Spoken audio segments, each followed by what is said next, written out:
a former military canine found trembling in the corner of a high-kill shelter, so traumatized he attacked anyone who approached. For months he sat condemned on death row while potential adopters passed him by. But what happened when one specific, a visitor, a stranger with an unusual connection, entered the shelter, defied everything the staff thought possible?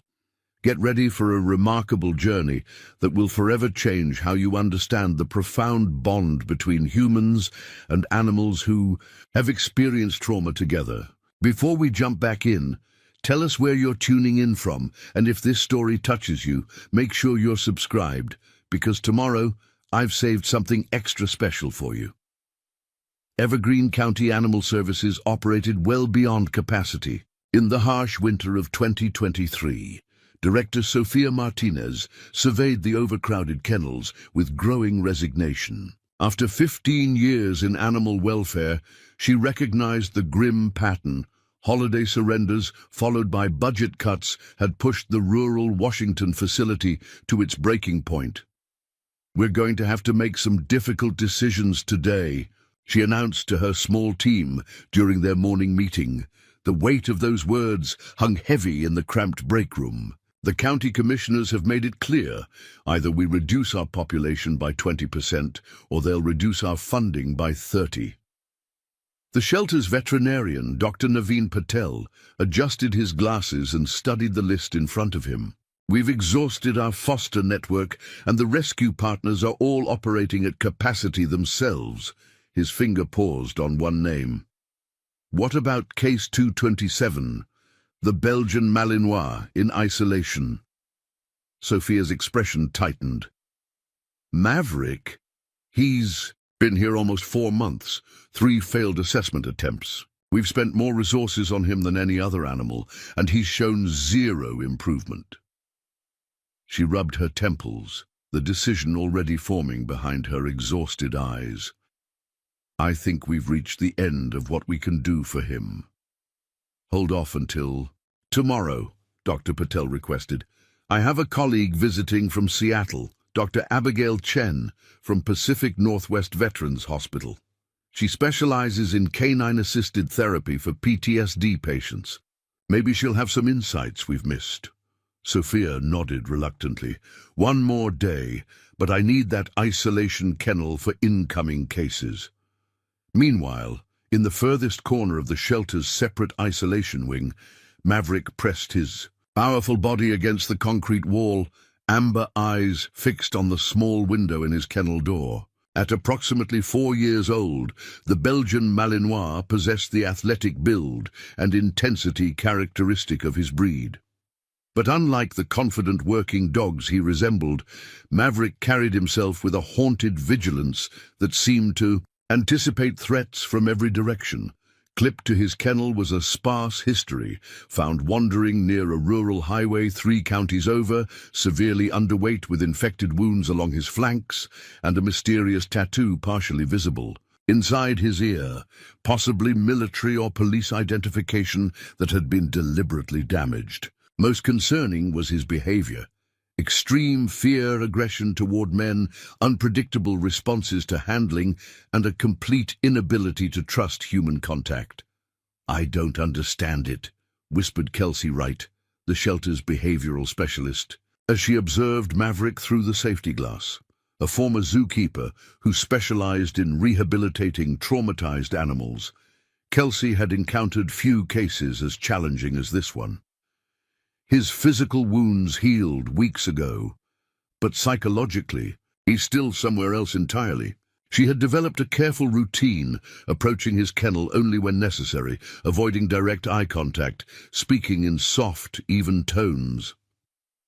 After weeks of patient work, Maverick had progressed from lunging at the kennel door to retreating to his corner, which Kelsey considered marginal improvement. He would eat only when the hallway was completely empty, and security cameras revealed he moved only during the quietest overnight hours. "His training is evident," Kelsey explained to Dr. Patel during their weekly assessment. The way he searches the room, his response to certain sounds, he's had extensive professional handling, but something catastrophic happened to break that trust. Together, they reviewed the latest evaluation attempts. Maverick's heart rate spiked dangerously whenever anyone entered his space. Traditional calming techniques triggered what appeared to be flashback responses. The sophisticated battery of behavioral assessments they typically used for rehabilitation candidates couldn't even be initiated. "I've tried everything in our protocol," Kelsey admitted. "Modified approaches for trauma cases, specialized desensitization techniques. He's simply not responding." The shelter had contacted military and police canine units across 3 states, searching for any record of a missing Belgian Malinois matching Maverick's description. They'd pursued every lead, consulted specialists, even brought in an experienced military dog handler who had suggested the dog might have been trained overseas before being brought to the United States. "Sometimes we have to acknowledge when an animal is beyond our help," Dr. Patel said gently. "You've done everything possible." Kelsey nodded, though the admission felt like failure. In her 8 years of behavioral work, she had never recommended euthanasia for a physically healthy animal. But Maverick's combination of size, strength, specialized training, and profound psychological damage created risks they couldn't ethically ignore. The decision weighed on the entire staff as they completed their evening rounds.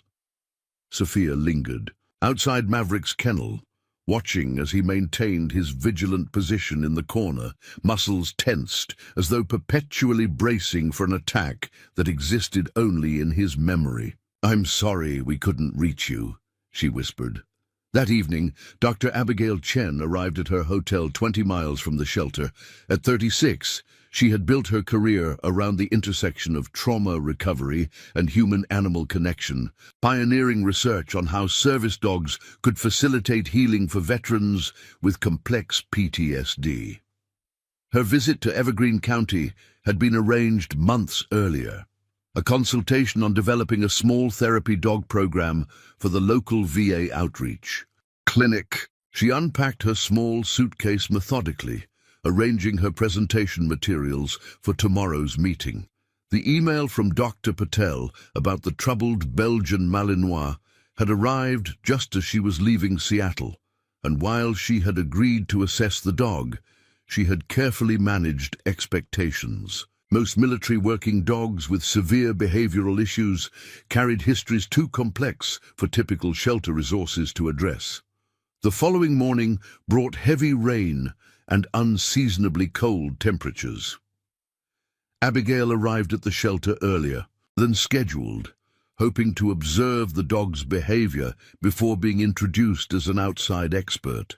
Animals often responded differently when they sensed they were being evaluated. Sophia met her at the front entrance, their breath visible in the early morning chill.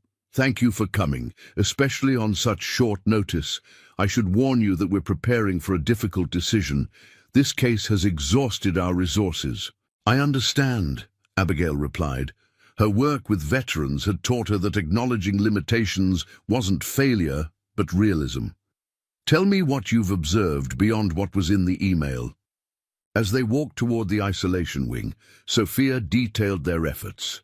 He displays clear signs of professional training, command recognition, tactical positioning, specialized alert responses, but it's overlaid with severe trauma indicators. "We've tried standard counter-conditioning, but he remains hyper-vigilant and defensive." Dr. Patel joined them, adding clinical observations. "Physical examination was only possible under heavy sedation.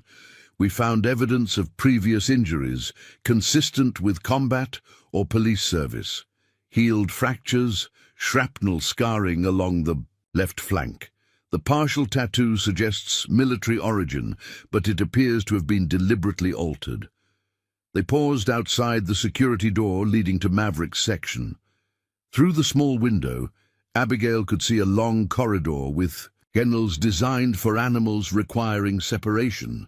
Most were empty, except for the furthest unit. "Before we go in," Kelsey said, joining the group. "You should know that his reactions are most extreme with male handlers and people in uniform. We approach only with a barrier in place, avoid direct eye contact, and use minimal vocalization." Abigail nodded, processing this information against her experience with combat-trained dogs. "I'd like to observe without intervention first. Is there a monitoring system?" Kelsey led her to a small security room where screens displayed feeds from cameras positioned throughout the shelter. On one monitor, Maverick appeared, a powerful dog with the characteristic lean build and alert ears of his breed, pressed into the farthest corner of his kennel, eyes fixed on the door. "Has he shown any improvement at all during his time here?" Abigail asked. "Minimal," Kelsey replied. "He's somewhat less reactive when I'm the only one present. I've been sitting outside his kennel during quiet periods, just reading aloud or existing in his space without demands. Yesterday was the first time he fell asleep while I was there." Abigail studied the dog's posture, noting the specific tension patterns and alert responses. There was something hauntingly familiar in his hypervigilance, the same hyper-awareness she observed in the veterans she worked with, particularly those who had experienced battlefield trauma. "I'd like to try something unconventional," she said, finally. "It may not work, and I don't want to create false hope, but I've seen similar patterns in dogs who've experienced combat situations alongside handlers." Sophia looked skeptical but nodded. "At this point, we're open to any approach. I'll need to sit near his kennel but not directly facing it," Abigail explained. "No protective equipment, no restraints or catchpoles visible. And I need about 30 minutes of complete quiet. No staff walking past, no ambient shelter noise if possible."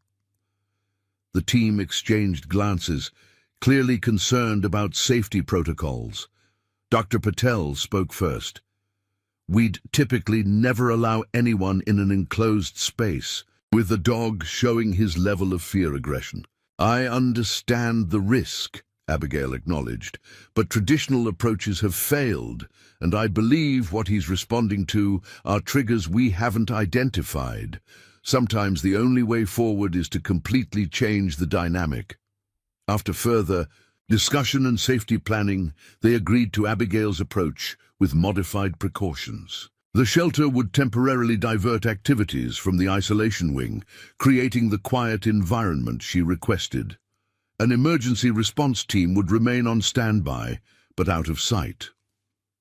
As Abigail prepared to enter the hallway outside Maverick's kennel, she reminded herself of the countless veterans she'd worked with, how their trauma responses often appeared as aggression when they were actually manifestations of profound fear. The most dangerous moment for many wasn't during battle, but afterward, when safety finally appeared possible, but remained just beyond reach. "I'll be fine," she assured the concerned staff, though she couldn't know if that was true. What she didn't share was her growing suspicion about Maverick's origins, a theory forming from the fragmented information they had provided, one that would soon connect this abandoned dog to an extraordinary past and an unexpected future.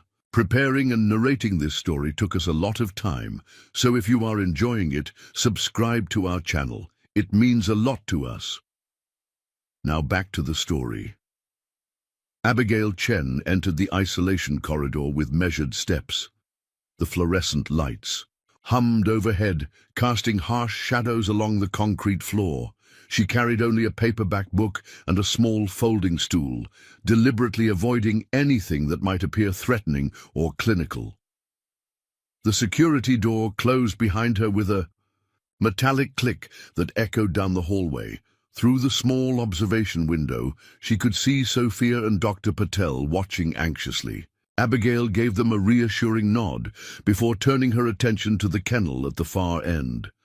From this distance, she could only glimpse Maverick's silhouette pressed against the back wall, ears erect and focused in her direction.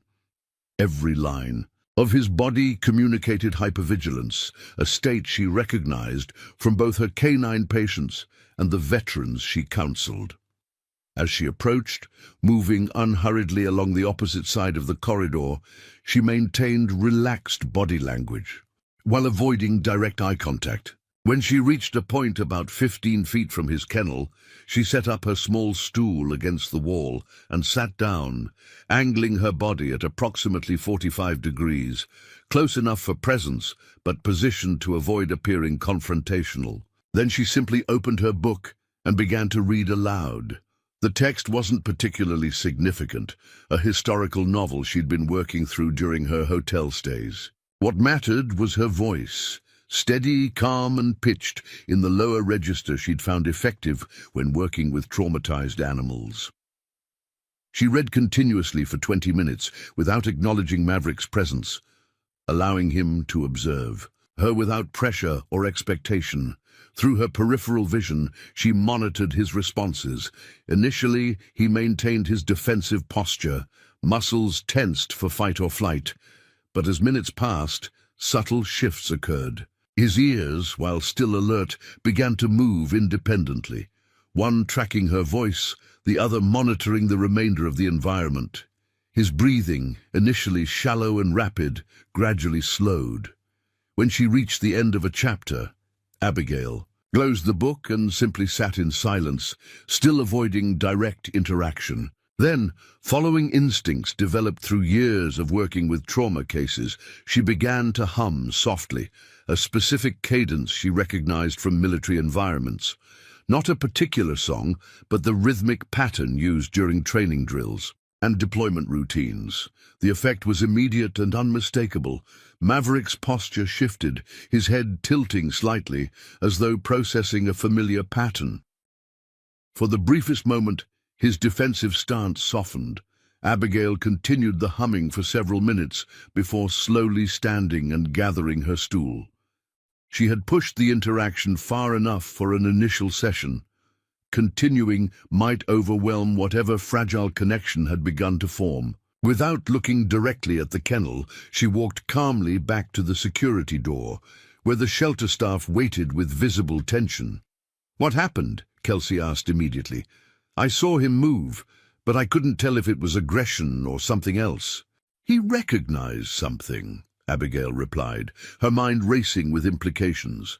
"Not me specifically, but a pattern associated with military handling. The rhythmic humming is similar to cadences used during K-9 training and operational deployments." Dr. Patel looked skeptical. "You believe he's responding to a military connection? Could it simply be the calm presentation?" "It's more specific than that," Abigail explained as they moved toward the conference room. "His alert pattern changed precisely when I shifted from reading to humming. The ear movement, the weight redistribution, those are trained responses, not just calming signs." In the privacy of the conference room, Abigail shared her developing theory. Based on his physical characteristics, the partial tattoo, and his behavioral patterns, I strongly suspect Maverick is a former military working dog, specifically from a tactical unit. His trauma responses suggest combat exposure rather than simple abuse or neglect. Sophia leaned forward. "But we contacted military channels. There were no reports of missing K9s matching his description." "Not all military working dogs are officially documented, particularly those attached to certain overseas operations or specialized units," Abigail explained, choosing her words carefully due to the classified nature of some programs she had encountered during her research. "There are also private contractors who train dogs for deployment with minimal oversight. The deliberately damaged identification tattoo suggests someone wanted to obscure his origins." "So what does this mean for his rehabilitation potential?" Sophia asked, the practical concerns of shelter management never far from her mind. "It complicates things significantly," Abigail admitted.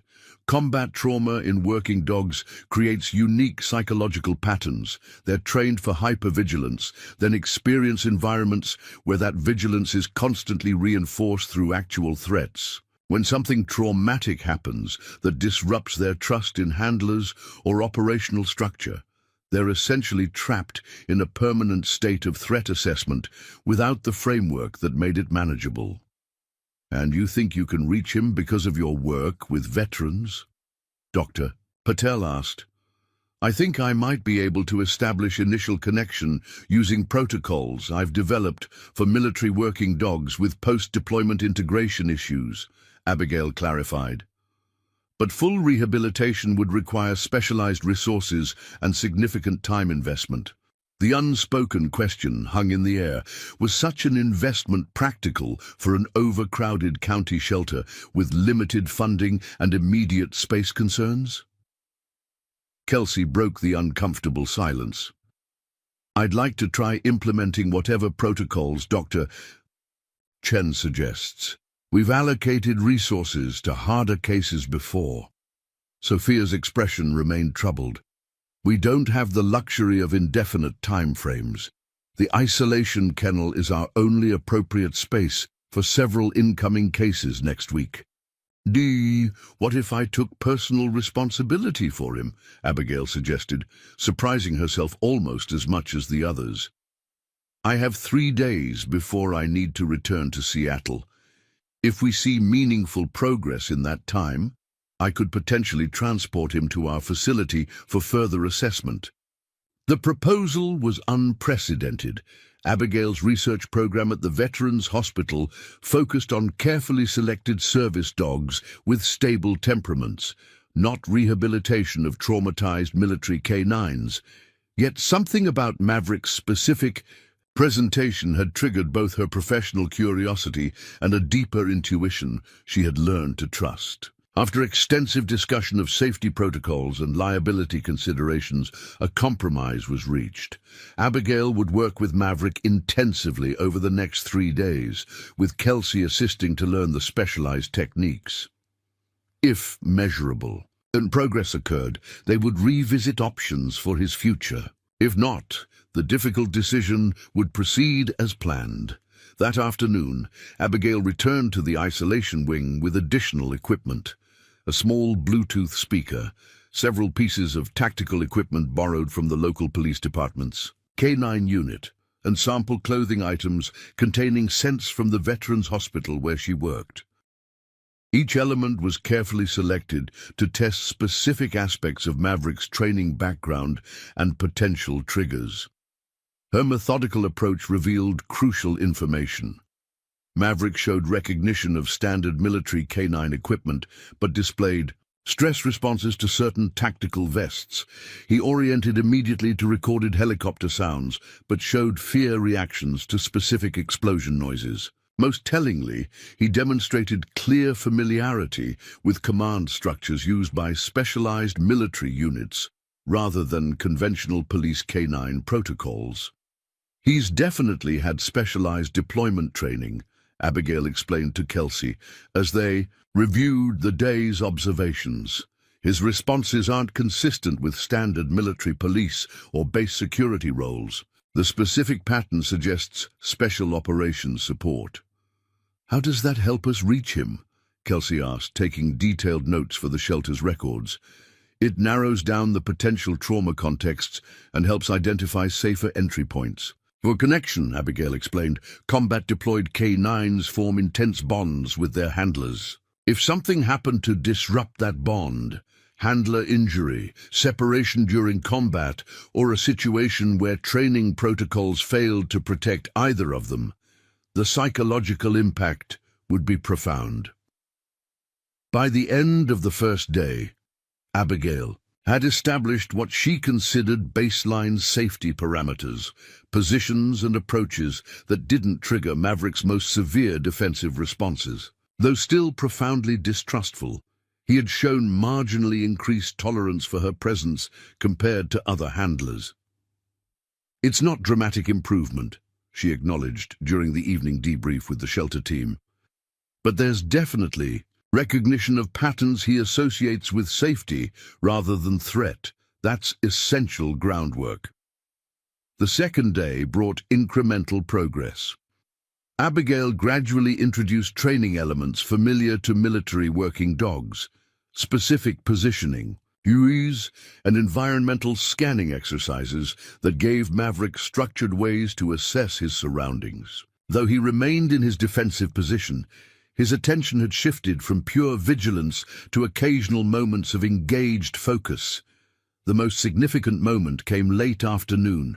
After hours of patient work establishing predictable patterns, Abigail had settled on the floor outside Maverick's kennel, systematically working through tactical breathing exercises while narrating the process aloud, a technique she used with veterans to model self-regulation. During a quiet interval, Maverick had cautiously moved from his corner to the middle of the kennel, maintaining clear sight lines to all potential entry points, but no longer pressed against the wall. For nearly 5 minutes, he observed Abigail, with an intensity that felt more assessment than fear. "That's the first voluntary position change we've seen," Kelsey whispered from her observation point further down the hallway. When Sophia arrived for the evening update, both Abigail and Kelsey emphasized this subtle but meaningful shift.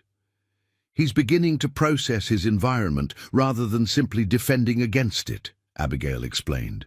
"The hypervigilance hasn't decreased, but its quality has changed from pure reactivity to something more evaluative."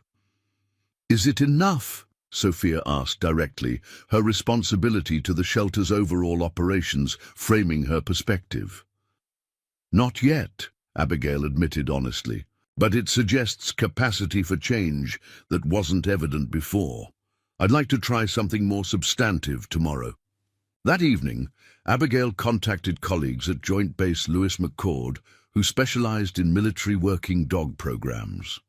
Without disclosing specific details about Maverick, she consulted on rehabilitation protocols for combat-deployed canines experiencing severe dissociation and trust impairment.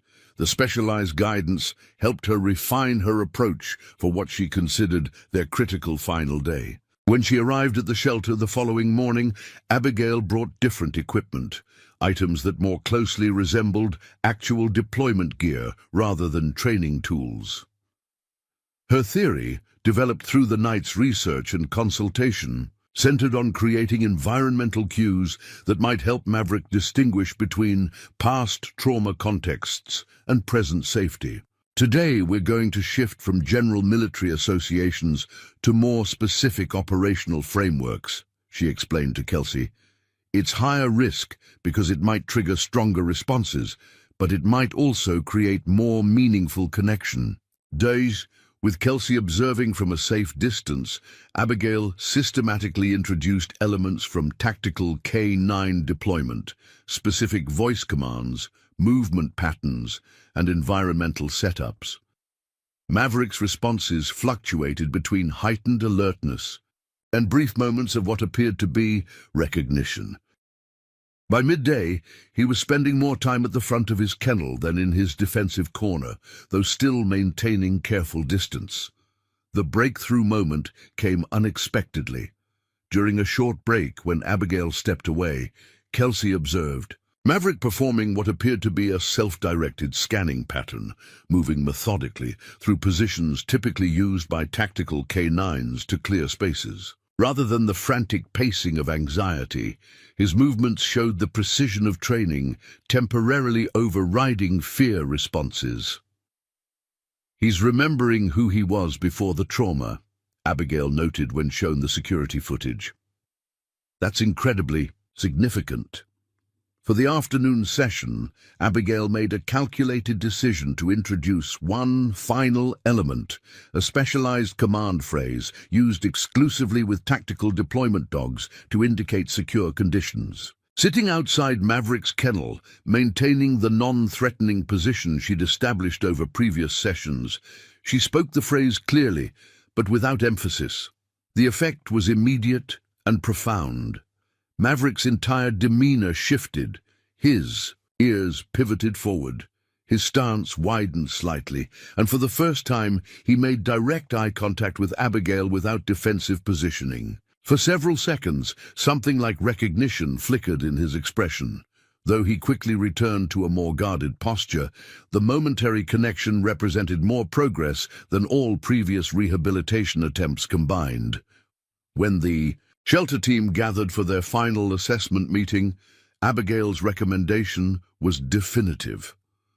"There's legitimate rehabilitation potential," she stated firmly. His responses today demonstrate intact training frameworks that can potentially provide pathways through the trauma response. It's not going to be quick or simple, but euthanasia would be premature. The practical questions remained. Evergreen County Animal Services had limited resources, an overcrowding crisis, and no specialized facilities for the intensive rehabilitation a case like Maverick's would require. "I can arrange temporary placement at our research facility in Seattle," Abigail offered. "We have secure space designed for working with service dogs, and I can personally oversee his initial rehabilitation program." As the meeting concluded with arrangements for Maverick's transfer the following morning, Abigail remained behind to complete the extensive documentation her facility would require. The connection she had established with Maverick, while still fragile, represented something significant, not just for this particular dog, but potentially for her ongoing research into the parallels between human and canine trauma recovery. What she couldn't have anticipated was how this case would soon intersect with her other professional responsibilities in ways that would transform her understanding of the bond between handlers and military working dogs who had experienced combat. Trauma together. The morning of Maverick's transfer dawned with a crystalline clarity rare for Washington winters. Frost silvered the landscape as Abigail arrived at the shelter, her SUV already prepared with specialized transport equipment. A reinforced travel crate lined with impact-absorbing materials, privacy screens to minimize visual stimulation, and a sound system that could play white noise to buffer environmental disturbances. "You've done this before," Sophia observed, helping unload the equipment. "Part of my research involves transporting dogs between veterans' facilities," Abigail explained. "Many have sensitivity to confinement or travel anxiety. The adaptations make the experience less triggering. The transfer process would require precise coordination. Despite yesterday's progress, Maverick remained unpredictable around most staff. Dr. Patel had prepared a mild sedative to reduce his stress during the initial loading, but Abigail hoped to minimize chemical intervention if possible. "I'd like to try a gradual approach first," she suggested. "Kelsey and I will work with him in stages, first acclimating to the transport crate inside his kennel, then a short distance move to the vehicle." Kelsey, who had absorbed Abigail's techniques with remarkable aptitude over the past 2 days, had already begun the preliminary steps. She sat outside Maverick's kennel, speaking softly as she assembled the front section of the transport crate, where he could observe the process. Her movements were deliberate and predictable, qualities they had identified as critical for reducing Maverick's defensive responses. When Abigail joined her, Maverick recognized her immediately. Though still maintaining cautious distance, his posture showed marginally less tension than previous days. Together, they worked systematically through the desensitization protocol, gradually introducing each element of the transport equipment while providing clear tactical cues that communicated security rather than threat. "He's processing rather than just reacting," Kelsey noted with quiet excitement. 3 days ago, anything new in his environment triggered immediate defensive positioning. After nearly 2 hours of methodical preparation, they reached the critical moment. Dr. Patel stood ready with sedation equipment if needed, while Abigail entered Maverick's kennel for the first time, moving with the measured precision she had established during previous sessions. Though Maverick retreated initially, he didn't display the lunging aggression that had characterized earlier handling attempts. Using specialized handling techniques developed for combat-triggered dogs, Abigail gradually secured a tactical harness that distributed pressure evenly while providing necessary control. Maverick's breathing accelerated, but he allowed the equipment, adjustment without aggressive response, an extraordinary shift from his previous behavior. The sedative won't be necessary, Abigail decided, making eye contact with Dr. Patel through the kennel door. He's stressed but managing. Adding chemical disorientation might undermine the trust framework we're establishing. With Kelsey providing secondary support, they guided Maverick into the transport crate using the tactical commands that had proven effective. Though visibly uncomfortable, he entered the secured space with surprising cooperation, responding to the structured cues that connected to his operational training. "This is remarkable progress," Dr. Patel acknowledged as they secured the crate. "His cortisol levels appear significantly lower than during previous handling attempts." The loading process into Abigail's vehicle proceeded with similar precision. By mid-morning, they had successfully transitioned Maverick from the isolation kennel to the specially equipped SUV. Before departing, Abigail completed final paperwork with Sophia, officially transferring responsibility to the research program at Pacific Northwest Veterans Hospital. "We'll send regular updates," she promised, "and if the rehabilitation progresses as I hope, we'll document the protocols for other shelters working with similar cases." Kelsey walked her to the driver's door, genuine emotion evident in her expression. "I didn't think he had a chance," she admitted. "When you identify so much with the animals you're trying to help, sometimes it's hard to see possibilities beyond the patterns you know." "That's exactly why cross-disciplinary approaches are so valuable," Abigail replied. "You created the foundation that made this possible. Your patience gave him the only safety he'd known here." As Abigail navigated away from the shelter, she monitored Maverick through the specialized rear-view system. He remained alert but contained, his breathing gradually steadying as they established highway rhythm. The 3-hour drive to Seattle would test his adaptation capacity, but it also provided transition time, a buffer between environments that might help process the change. During the journey, Abigail maintained one-sided conversation, her voice providing continuity amidst changing surroundings. She explained the research facility he was heading to, the structured environment designed specifically for working dogs, and the progressive rehabilitation program they would develop together. Though Maverick couldn't understand her specific words, the consistent vocal pattern provided orientation amidst uncertainty. Partway through the drive, she placed a hands-free call to her research partner, Dr. Marcus Tully, who would help establish Maverick's rehabilitation program. "We're about 90 minutes out," she explained. "Have you prepared the isolation suite as discussed?" "Everything's ready," Marcus confirmed. "Minimal sensory stimulation, security monitoring, and the tactical equipment you requested." "How's he handling the transport?" "Better than anticipated," Abigail replied, checking the monitoring system. "Sustained vigilance, but no panic responses. The tactical positioning framework seems to be providing structure for his stress management." "And you really think he's former Special Operations K9? Marcus asked, professional curiosity evident in his voice. "The indicator patterns are too specific to be coincidental," Abigail explained. "His recognition of tactical commands, the specialized scanning behaviors, his response to particular equipment configurations, they're consistent with advanced deployment training rather than standard military or police work." "You know what? This could mean for our research, if you're right," Marcus noted. "We've been looking for stronger evidence linking canine and human trauma responses in combat contexts. A case study with direct operational relevance could strengthen our funding." "Position significantly. That's secondary," Abigail reminded him gently.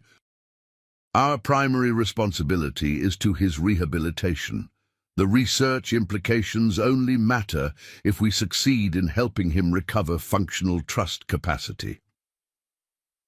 As they approached Seattle, the landscape transformed from rural openness to increasingly dense development.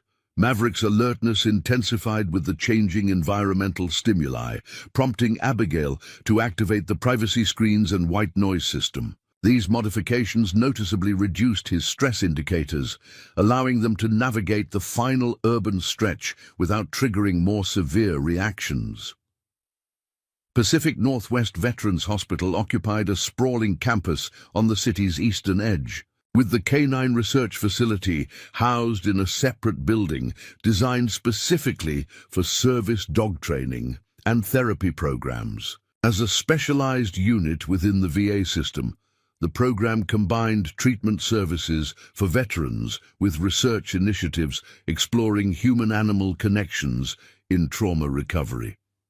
Marcus met them at the private entrance reserved for animal arrivals. At 40, he projected the calm authority that came from years of both military service and subsequent work with combat veterans. His expertise in operational psychology and canine behavior had made him an invaluable partner in developing Abigail's research protocols.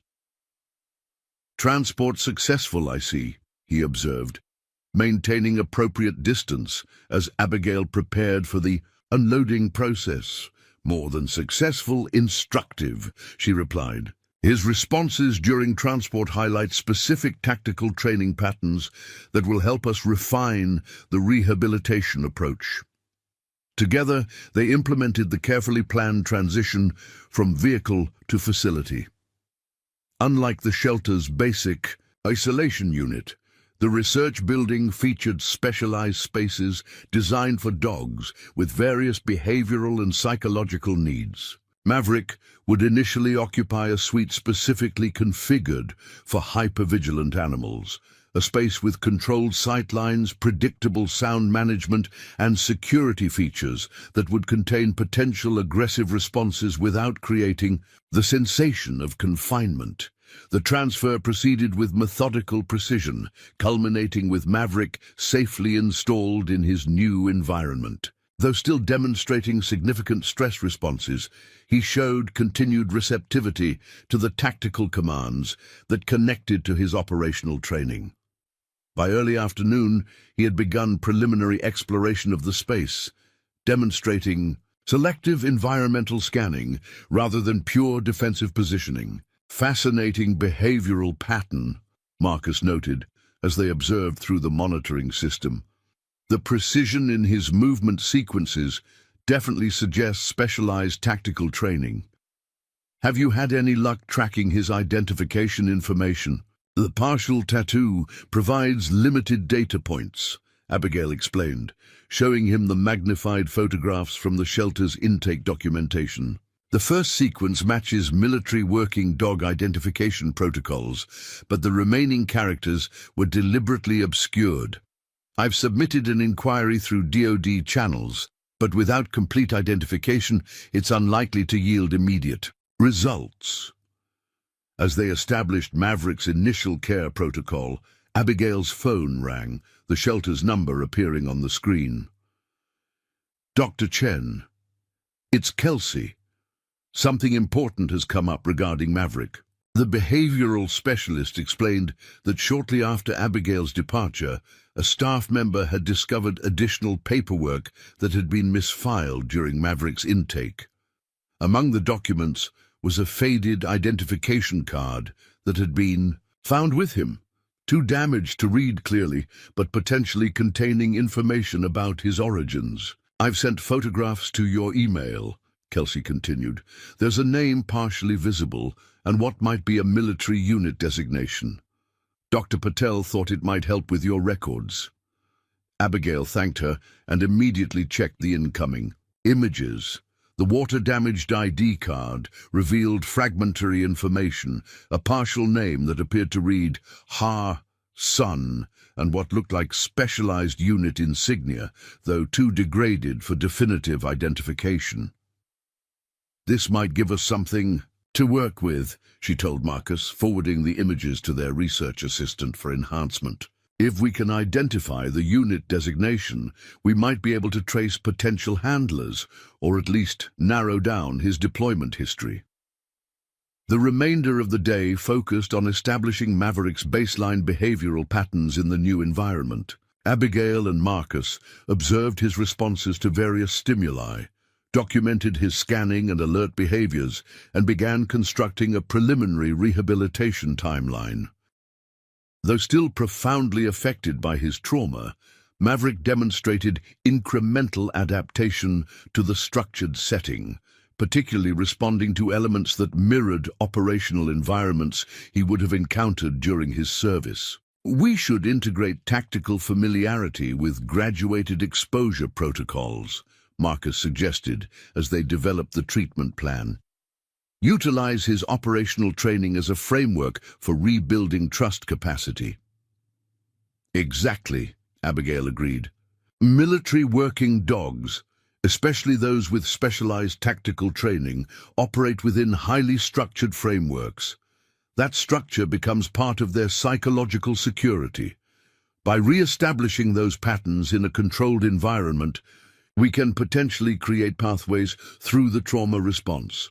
Late that evening, as Abigail prepared to leave for the day, she spent a final 20 minutes with Maverick, sitting outside his enclosure and reading aloud as she had during their first interaction at the shelter. Though he maintained vigilant distance, his positioning had shifted subtly, no longer pressed defensively against the wall, but settled in a monitoring posture that balanced awareness with marginal relaxation. "Tomorrow we begin the real work," she told him softly as she gathered her things. "Small steps toward remembering who you were before whatever happened out there." What Abigail couldn't have anticipated was how quickly their carefully structured rehabilitation plan would be complicated by unexpected connections.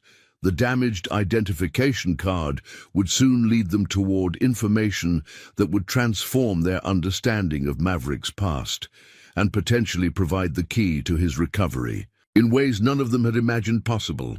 As she drove home through Seattle's rainy evening streets, Abigail reflected on the extraordinary circumstances that had brought this particular dog into her research program. Though she had worked with dozens of service dogs and their veteran handlers, something about Maverick's specific presentation resonated differently. The precision of his trauma responses, the fragments of operational training still evident beneath his fear, they suggested a history more complex than standard. Military canine deployment. What she didn't yet realize was how closely that history would soon intersect with another aspect of her professional responsibilities at the Veterans Hospital, creating connections that would challenge everything she understood about the bonds formed between handlers and working dogs in combat environments. The research wing of Pacific Northwest Veterans Hospital hummed with early morning activity as Abigail arrived the following day. She had spent much of the night reviewing specialized rehabilitation protocols for military working dogs, adapting techniques from both canine behavioral therapy and trauma recovery approaches used with combat veterans. Upon reaching her office, she found Marcus already there, his expression animated with unexpected excitement. "The enhanced images from that ID card yielded results," he announced, gesturing to her computer screen where a report awaited. "Our analyst managed to reconstruct portions of the unit insignia." Abigail quickly scanned the document, her pulse quickening. The partially recovered insignia corresponded to a specialized Army Ranger K9 unit that had been deployed to multiple high-risk operations in Afghanistan between 2018 and 2021.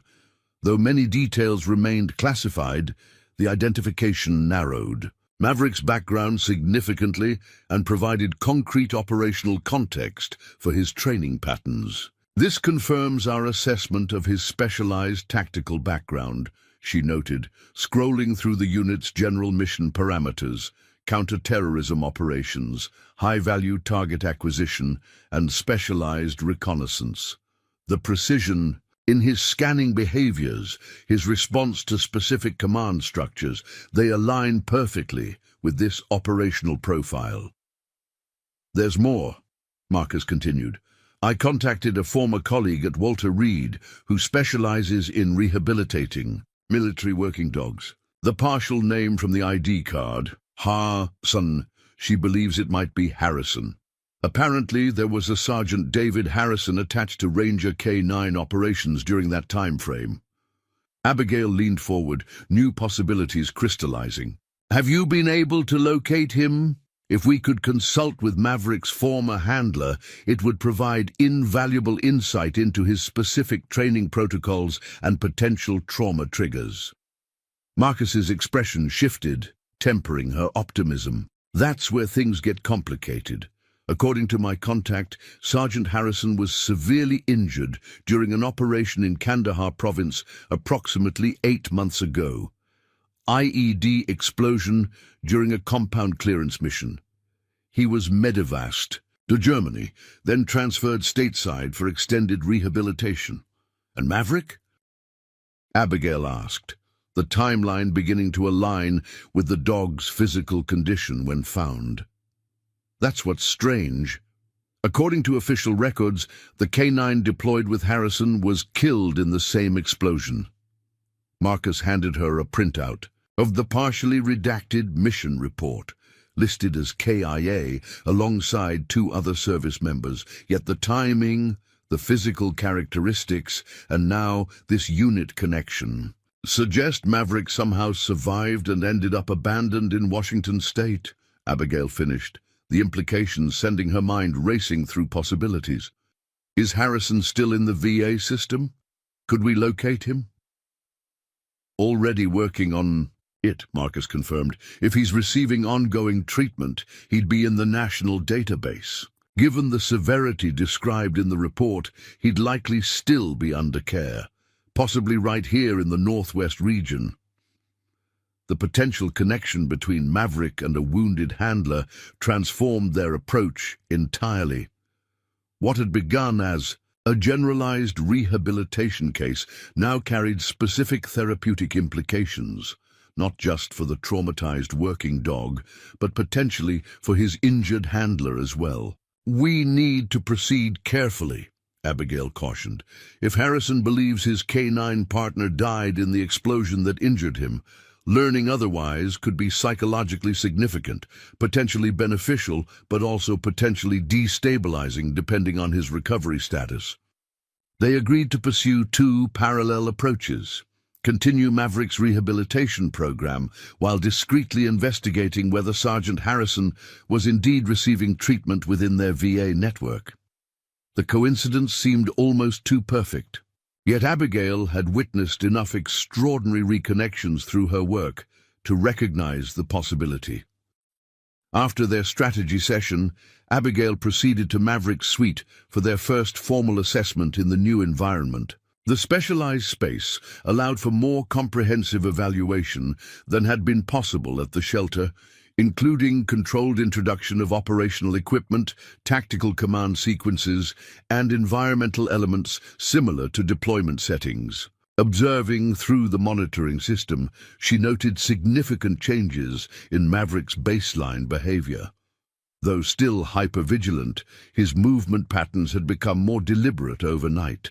Less frantic scanning and more methodical assessment of his surroundings. He had established a sleeping position with optimal sight lines to all entry points, consumed approximately half the food provided, and shown interest in the tactical toys placed in his environment.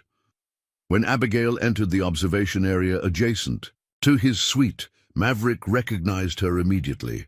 Though maintaining cautious distance, he demonstrated notably less defensive posturing than previous interactions. Following the rehabilitation protocol they had developed, she began with simple presence, sitting quietly in the observation area where he could see her through the safety glass, reading aloud from her therapy notes in the measured cadence that had proven effective. After 30 minutes of this non-demanding interaction, she introduced the first assessment element, a recording of environmental sounds from forward operating bases, including helicopter approaches, radio communications, and the ambient noise patterns of military installations. Maverick's response was immediate and telling. Rather than triggering fear responses, the sounds prompted alert attention and what appeared to be recognition. His ears pivoted forward, his posture straightened, and he moved toward the sound, source with evident purpose. He's not just recognizing the sounds, Abigail noted in her documentation. He's assuming operational positioning, the stance and attentiveness of a working dog awaiting deployment instructions. This response confirmed their theory that Maverick's operational training remained intact beneath his trauma responses. Unlike cases of generalized abuse or neglect, his behavior suggested specific trauma associated with combat experience rather than comprehensive breakdown of training frameworks. Throughout the morning, Abigail systematically introduced elements that might trigger either positive or negative associations: tactical equipment, deployment cues, and controlled sensory experiences related to combat environments. Each response provided valuable diagnostic information, gradually creating a map of Maverick's psychological landscape where operational competence remained accessible and where trauma had created barriers. By early afternoon, she had established a baseline comprehensive enough to begin targeted rehabilitation. The approach would integrate elements of his military training, providing psychological security through familiar operational frameworks, while carefully avoiding triggers associated with his combat trauma. As she concluded the assessment session, her phone chimed with a message from Marcus. Possible match in the system. Sergeant David Harrison, currently in rehabilitative care at our facility. Physical therapy wing. East Building. The coincidence was extraordinary. Not only was Harrison alive and receiving treatment, but he was in the same hospital complex where they were rehabilitating Maverick. The proximity created immediate possibilities, but also ethical complexity that required careful navigation. Abigail arranged to meet Marcus in her office, where they consulted with Dr. Eleanor Wright, the hospital's chief of psychological services. At 62, Eleanor brought decades of experience with combat trauma and institutional wisdom about handling sensitive patient situations. "We need to approach this with extreme caution," Eleanor advised, after reviewing the available information. If Harrison believes his K9 partner died in the same incident that caused his injuries, learning otherwise could have profound psychological impact, potentially therapeutic, but potentially disruptive to his current treatment progress. "What do we know about his current condition?" Abigail asked. Marcus consulted the limited records he had accessed. Severe injuries from the IED explosion, traumatic brain injury, complex fractures of the right leg requiring multiple surgeries, significant hearing loss in one ear. He's been in our inpatient rehabilitation program for approximately 3 months following transfer from Walter Reed. Primary focus has been physical recovery, but his file notes concurrent PTSD treatment. And his psychological status? Eleanor pressed. Limited notes available without full clearance, but indicators of moderate to severe PTSD, complicated grief responses, and adjustment difficulties consistent with career-ending injuries. Marcus looked up from the file. There's mention of significant attachment to his K9 partner. Apparently they'd worked together for 3 consecutive deployments, unusually long for tactical teams. The information crystallized the delicate nature of their situation. They possessed potentially transformative information that could profoundly affect a wounded veteran's recovery. Yet introducing that information prematurely or inappropriately could undermine carefully established treatment protocols. "I suggest a graduated approach," Eleanor recommended after thoughtful consideration. "First, one of you should make contact with his primary treatment team to gather more specific information about his current psychological stability and recovery trajectory. Then, depending on their assessment, we can develop an appropriate disclosure strategy." They agreed that Abigail would make the initial contact, leveraging her role in the hospital's service dog therapy program as natural context for the inquiry. While that process began, They would continue Maverick's rehabilitation, documenting his responses to operational cues that might confirm his identity more definitively. Later that afternoon, Abigail made her way to the rehabilitation wing, having arranged a consultation with Dr. Michelle Kang, the physical therapist coordinating Harrison's recovery. She found Michelle reviewing patient files in a small office overlooking the therapy gardens. "Thanks for making time," Abigail began after introductions. "I understand you're working with Sergeant Harrison as part of his rehabilitation program." Michelle nodded, professional curiosity evident in her expression. "Yes, he's been under my care for about 12 weeks. May I ask what the service dog program's interest is in his case?" Abigail chose her words carefully, conscious of both privacy regulations and the sensitivity of their discovery. "We're evaluating candidates for a new therapeutic initiative involving veterans with complex injury profiles. His combination of physical injuries and combat experience fits several parameters we're researching." The explanation was truthful while omitting the extraordinary coincidence they were investigating. Michelle seemed to accept this rationale, providing a thoughtful overview of Harrison's physical recovery. "He's made remarkable progress with the physical aspects of rehabilitation," she explained. "Determination bordering on stubbornness. Pushes himself harder than we recommend.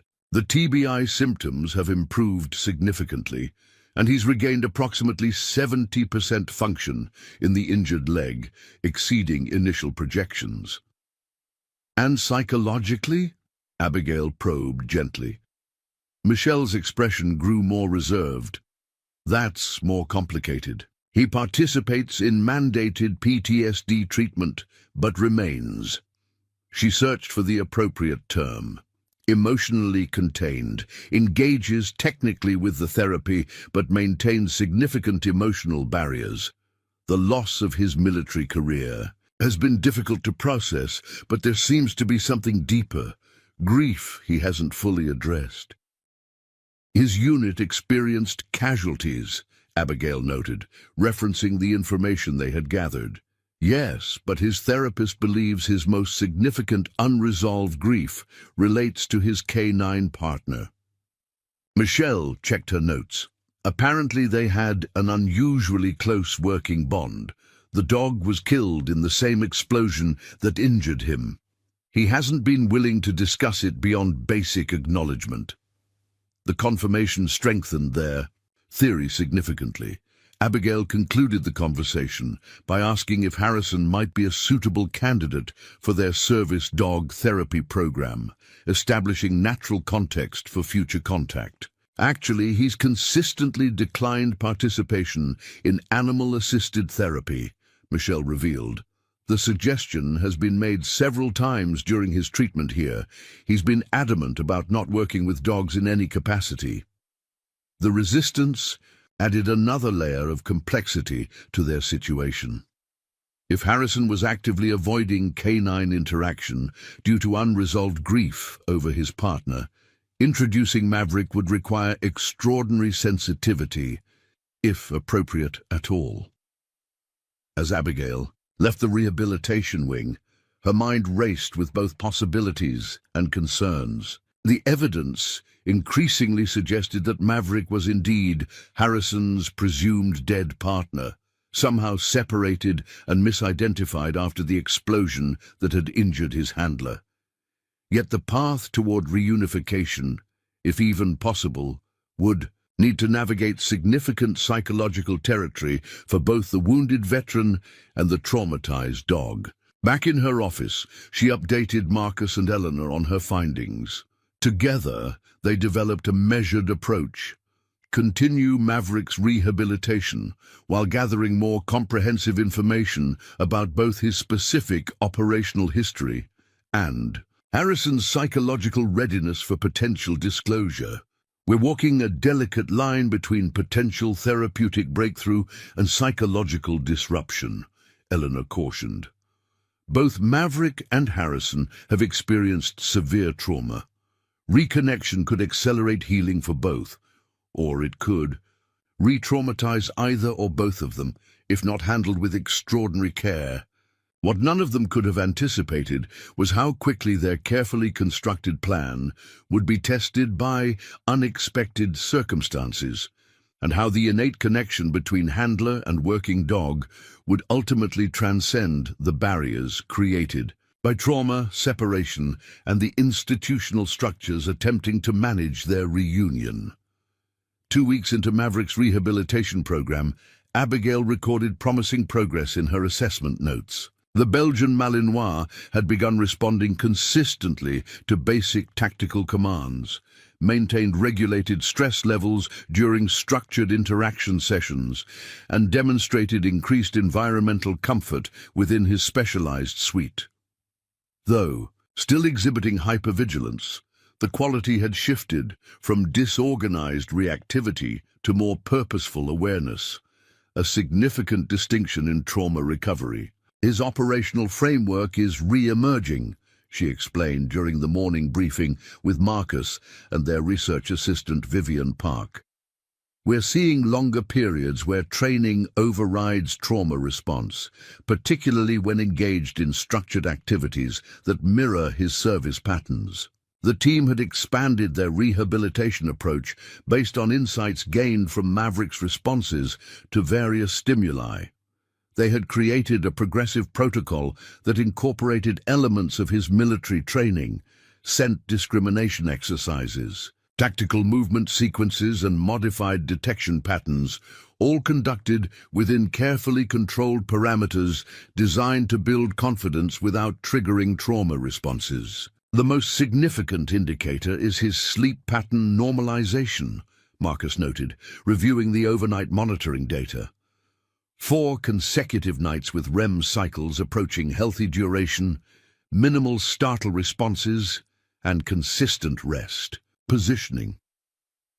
Vivian, a doctoral candidate specializing in comparative trauma responses, highlighted another observation. He's displaying social recognition patterns beyond basic security assessment. When Dr. Chen enters his environment, his pupils dilate differently than with other handlers, the beginning of trust formation rather than mere threat evaluation. The progress, while encouraging, presented new challenges regarding their parallel investigation into Sergeant Harrison's situation. Through discreet consultation with his treatment team, they had learned that Harrison was approaching a critical transition in his rehabilitation, scheduled to move from inpatient care to outpatient services within the next month. This timeline created both opportunity and urgency for addressing the potential reconnection with Maverick. His physical therapist reports significant improvement in mobility, Abigail updated the team. He's transitioned from wheelchair to cane for most daily activities, and the traumatic brain injury symptoms have stabilized. Psychologically, he's meeting technical benchmarks for treatment progression, though his therapist notes continued. Emotional detachment. Have they reconsidered animal-assisted therapy in his treatment plan? Marcus asked. They've presented the option several times, Abigail confirmed. He's maintained his position against working with service dogs or therapy animals. His last psychological assessment noted that he refuses to consider canine-assisted interventions due to personal reasons he declines to elaborate on. The resistance presented a fundamental challenge. Their gradually strengthening theory suggested that reuniting Maverick with Harrison could potentially benefit both, the dog responding to the security of his handler's presence, the veteran reconnecting with a partner he believed lost. Yet Harrison's specific avoidance of canine interaction suggested the grief remained too raw for direct intervention. We need more information before determining the appropriate approach, Abigail concluded. I've arranged to observe one of Harrison's physical therapy sessions this afternoon. Michelle, his PT, believes having a service dog program representative evaluate his functional mobility makes sense for discharge planning, giving us legitimate reason for contact without revealing our specific interest. That afternoon, Abigail arrived at the rehabilitation gymnasium carrying a clipboard and wearing her official hospital identification prominently. The spacious facility featured specialized equipment for veterans recovering from combat injuries, adaptive exercise machines, gait training apparatus, and various mobility challenge courses designed to rebuild functional capacity. Michelle greeted her at the entrance. "Thanks for coming. Harrison's working on the parallel bars now. It's a good opportunity to observe his current mobility status." Across the gymnasium, a man in his mid-30s, with military short dark hair, worked intensely between parallel support bars, focusing on maintaining an even gait despite obvious discomfort. His right leg showed surgical scars along the thigh and calf, and his movements conveyed the careful deliberation of someone relearning fundamental motor patterns. Despite the physical challenge, his expression remained stoically determined, jaw clenched in concentration. "He pushes himself hard," Michelle observed as they watched from a distance. Today's his second session of the day insisted on additional time after completing his scheduled therapy this morning. "Characteristic of his general approach to rehabilitation?" Abigail asked, studying his movement patterns for indicators of functional capability. "Absolutely. His physical progress has been remarkable given the severity of his injuries. It's the psychological integration that remains challenging." Michelle lowered her voice slightly. "He approaches recovery like a mission objective. Measurable. Goals, disciplined execution, minimal emotional engagement. Effective for physical rehabilitation, but concerning for long-term adjustment." As Harrison completed the parallel bar exercise, Michelle approached him, with Abigail following at a professional distance. "Sergeant Harrison, this is Dr. Chen from our service dog therapy program. She's evaluating candidates for outpatient mobility support services." Harrison straightened, his posture automatically shifting to military precision despite physical discomfort. He acknowledged Abigail with a curt nod, but made no attempt to shake hands. Up close, she could see the faint scarring along his jawline and the characteristic hyper-awareness in his eyes, the vigilance that never fully subsided after combat trauma. "I've already declined service dog placement," he stated flatly, his voice carrying the direct efficiency of someone accustomed to operational communication. "Don't need animal assistance for mobility." "I understand," Abigail replied, maintaining professional composure while noting his immediate resistance. "We're assessing various support options for veterans transitioning to outpatient status. Your physical therapist thought observing your mobility pattern might inform our program development more broadly." Harrison studied her briefly, his expression revealing nothing beyond clinical assessment. "Fine. Next station is weight transfer exercises. You can observe if necessary." Without waiting for response, he moved deliberately toward another section of the gymnasium, his gait betraying minimal asymmetry despite the significant injuries documented in his file. Michelle gave Abigail an apologetic glance. "Typically more responsive to staff," she whispered. "The dog program connection might be triggering the resistance." For the next 30 minutes, Abigail observed Harrison's physical capabilities while searching for appropriate moments to establish basic rapport. His performance was indeed impressive, displaying determination that pushed through obvious pain, thresholds, and focused concentration on precise technical execution. Yet the emotional detachment Michelle had described was equally evident, a protective distance maintained between his physical actions and psychological presence. When Harrison paused for a scheduled break, Abigail saw an opportunity for more direct conversation. She approached with careful respect for his personal space, positioning herself where he could observe her without feeling cornered, a technique she often used with veterans experiencing hypervigilance. "Your progress is remarkable," she commented, keeping her tone professionally appreciative rather than overly familiar. "Most patients with your injury profile take significantly longer to achieve this mobility level." Harrison took a measured drink from his water bottle before responding. "Just following the protocol, nothing remarkable about that." "The protocol provides framework," Abigail acknowledged. "The determination to execute it effectively comes from you." Something flickered briefly in his expression, perhaps surprise at the directness of her assessment. "Military training. You complete the mission regardless of circumstances." The opening allowed Abigail to move toward more specific information gathering. "You served with Ranger units, correct? Your file mentioned specialized operations." Harrison's posture subtly shifted, a nearly imperceptible increase in alertness. 5 deployments with Ranger Regiment, last 2 with tactical teams. He provided the information efficiently, without elaboration or evident emotion. "My research focuses on trauma recovery patterns in both veterans and military working dogs," Abigail explained, introducing the connection carefully. "The parallel response mechanisms are quite remarkable, particularly in tactical teams, where the human-canine bond is intensified by operational pressure." The mention of military working dogs produced immediate change in Harrison's demeanor. A tightening around his eyes, slight acceleration in breathing pattern, and fractional increase in the distance between them as he adjusted his position. "Research sounds valuable, not personally relevant to my recovery plan." The response confirmed what his treatment team had reported: significant avoidance regarding the K9 aspect of his service.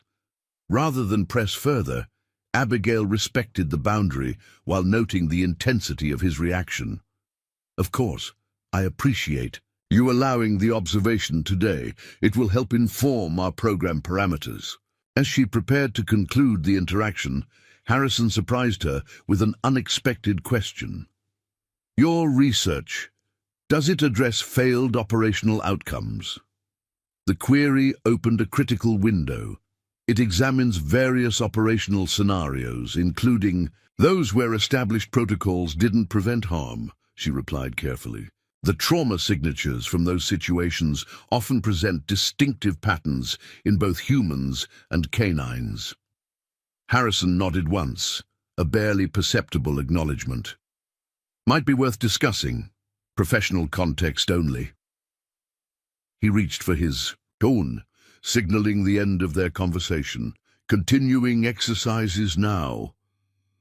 The brief exchange, while limited, provided valuable insight into Harrison's psychological state. His resistance to canine interaction clearly connected to unresolved trauma from his operational experience, yet his final question suggested potential openness to addressing these issues through professional, research-oriented discussion. A small but significant opening. Abigail shared her observations with Marcus and Eleanor during their afternoon conference, analyzing the interaction's implications for their developing approach. "The avoidance is pronounced but not absolute," she concluded. "His specific phrasing, failed operational outcomes, suggests he's conceptualizing his experience in tactical rather than emotional terms, which aligns with Michelle's observations about his general approach to recovery. A clinical, mission-oriented framework might provide safer entry points than direct emotional engagement," Eleanor suggested, drawing on her extensive experience with combat veterans. "Approaching the situation through operational analysis rather than grief processing could bypass some resistance." This insight led to a strategic adjustment in their approach. Rather than pursuing immediate disclosure about Maverick, they would establish a legitimate professional consultation relationship, with Harrison focused on analyzing operational trauma patterns relevant to their research. This approach would allow them to gather more specific information about his experience with his canine partner, while building the trust necessary for eventual revelation.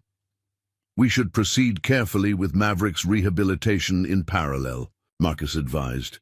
Continue documenting responses that confirm his operational background and gradually increase his socialization capacity. If reconnection eventually becomes viable, both parties need sufficient stability. The following morning, Abigail continued Maverick's rehabilitation session with renewed perspective. The Belgian Malinois had begun demonstrating increased environmental comfort, maintaining lower arousal levels during structured activities, and showing greater responsiveness to tactical direction. Today's protocol focused on scent discrimination exercises, activities that engaged his operational training while building positive associations with his new environment. Midway through the session, as Maverick successfully completed a complex scent identification sequence, Abigail noticed a distinctive behavioral pattern, a specific head tilt and alert position that corresponded exactly to specialized Ranger K9 protocols. The precision confirmed their theory about his operational background more definitively than previous indicators. Perfect execution of a Ranger K9 tactical alert, she noted in her documentation. Not a learned shelter behavior or standard police. K9 response. This is specialized operational conditioning.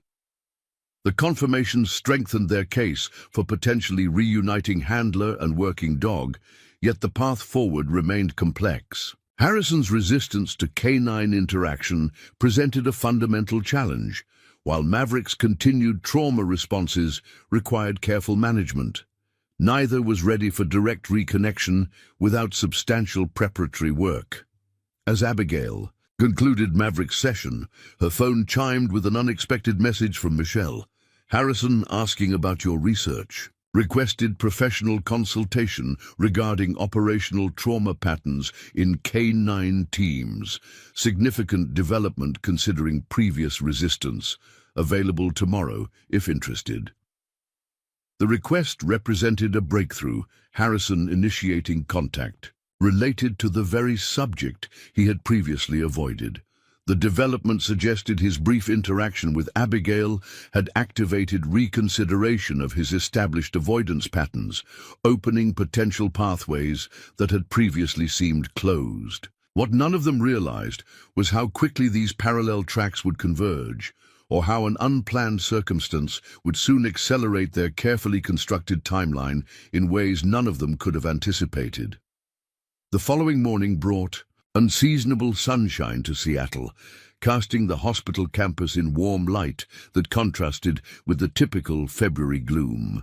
Abigail arrived early to prepare for her consultation with Harrison, organizing research materials that would facilitate productive discussion while navigating the emotionally charged terrain of his K9 partnership. She selected documentation that provided general insights into operational trauma patterns without directly referencing Maverick's specific case. Her goal was establishing professional rapport while gathering crucial information about Harrison's experience, a delicate balance between research objectives and therapeutic sensitivity. Harrison arrived precisely at the scheduled time, navigating the research wing with determined efficiency despite his cane. His physical presence carried the concentrated focus characteristic of special operations veterans, deliberate movements, consistent environmental scanning, and the composed alertness that remained long after leaving combat zones. Sergeant Harrison, thank you for reaching out, Abigail greeted him, gesturing toward the consultation area she had prepared. The space balanced professional functionality with comfortable seating arrangements designed to accommodate mobility limitations without drawing attention to them. David is fine, he replied, his tone neutral but less guarded than during their gym encounter. Not active duty anymore. The simple statement carried layers of adjustment. The transition from military identity to civilian status represented a profound psychological shift beyond the mere change in title. As he settled into the chair, offering optimal sightlines to both the door and windows, Abigail noted his automatic positioning, tactical habits embedded deeply enough to manifest unconsciously. The same operational awareness she had observed in Maverick's environmental assessment behaviors. You mentioned interest in discussing trauma patterns in K9 tactical teams, she began, establishing the professional framework they had agreed upon. My research focuses specifically on parallel processing mechanisms, how both handlers and working dogs integrate combat experiences. Harrison nodded, his expression remaining composed, though his right hand moved unconsciously to his leg, where the injury had occurred. Been thinking about your comments yesterday, about operational failures and response patterns. He paused, selecting words with evident precision. My experience might provide relevant data points for your research. The clinical framing, presenting his traumatic experience as data points, aligned with what his treatment team had described, processing profound emotional content through tactical, mission-oriented frameworks. Abigail recognized the approach as both a coping mechanism and potential pathway for engagement. Your perspective would be incredibly valuable, she acknowledged, especially given your extended partnership with the same K9. That longitudinal experience isn't common in tactical units. Harrison's eyes sharpened at her mention of his specific operational history, information not readily available in standard medical records. You've reviewed my service file, only what's accessible through VA channels for research purposes, Abigail clarified truthfully. Your partnership duration was noted as unusual for tactical deployment patterns. After brief consideration, Harrison nodded, apparently accepting this explanation. 3 consecutive deployments with the same dog, not standard protocol, but we had exceptional effectiveness metrics. The pride in this statement emerged subtly through his otherwise controlled delivery, the first hint of emotional connection to the partnership. Abigail sensed an opening and proceeded carefully. Could you describe the training relationship? The foundation established before deployment often shapes trauma response patterns after operational incidents. For nearly 20 minutes, Harrison provided remarkably detailed information about his partnership with a Belgian Malinois he identified as Ajax. He described their initial pairing at the K9 training facility, the specialized certification process for ranger operations, and the gradual development of communication patterns that exceeded standard tactical protocols. We developed specialized signals beyond standard commands, he explained, momentarily forgetting his clinical detachment as he described their operational synchronization. Silent hand gestures for complex maneuvers. Eventually didn't need physical cues at all. He'd anticipate tactical needs based on my breathing patterns, body position. A shadow crossed his expression. Made us effective, maybe too effective, kept getting assigned high-risk operations. The description aligned perfectly with Maverick's exceptional response to tactical positioning cues during rehabilitation sessions. Abigail documented these correlations while maintaining professional composure despite the extraordinary confirmation they were receiving. And the operational incident that resulted in your injuries, she asked, approaching the central trauma carefully. Understanding the context helps identify specific response patterns. Harrison's demeanor shifted perceptibly, body tension increasing, gaze becoming more distant as trauma memory activated. Compound clearance in Kandahar province, high-value target acquisition, standard tactical entry pattern until we weren't. His speech pattern became more fragmented, characteristic of trauma recall. Primary building cleared. Ajax alerted to secondary structure, not in the briefing materials. He paused, visibly regulating his breathing before continuing. I trusted his alert. always accurate, followed standard entry procedure, but the entire structure was rigged. Pressure plate activation. Ajax sensed it first, changed position at the last second, pushed me toward the doorway. The account suddenly clarified the missing pieces in their understanding of both Harrison's injuries and Maverick's trauma responses. "He attempted to shield you," Abigail observed quietly. Harrison nodded once, sharply. "Detonation caught us both. Remembered. Falling, seeing him thrown by the blast wave. Nothing after that until Germany. His hands had unconsciously formed fists, knuckles white with tension. They told me he didn't survive. Body not recoverable due to structural collapse." The clinical narrative fractured briefly, raw emotion breaking through. "Best tactical operator I ever worked with. Would have detected the explosives earlier if I'd given him the full search pattern. Operational failure was mine, not his." The disclosure revealed the core of Harrison's psychological burden. Not simply grief over losing his partner, but profound guilt over feeling responsible for that loss. This self-directed blame explained his resistance to canine therapy interventions. Each interaction would potentially trigger both grief and guilt responses. "From an operational analysis perspective," Abigail offered carefully, "the outcome suggests his training performed exactly as intended. The tactical purpose of canine units includes handler protection. His positioning shift before detonation represents successful execution rather than failure." Harrison looked up, something vulnerable briefly visible beneath his composed exterior. "That's what my commanding officer said during debriefing. Doesn't change the outcome."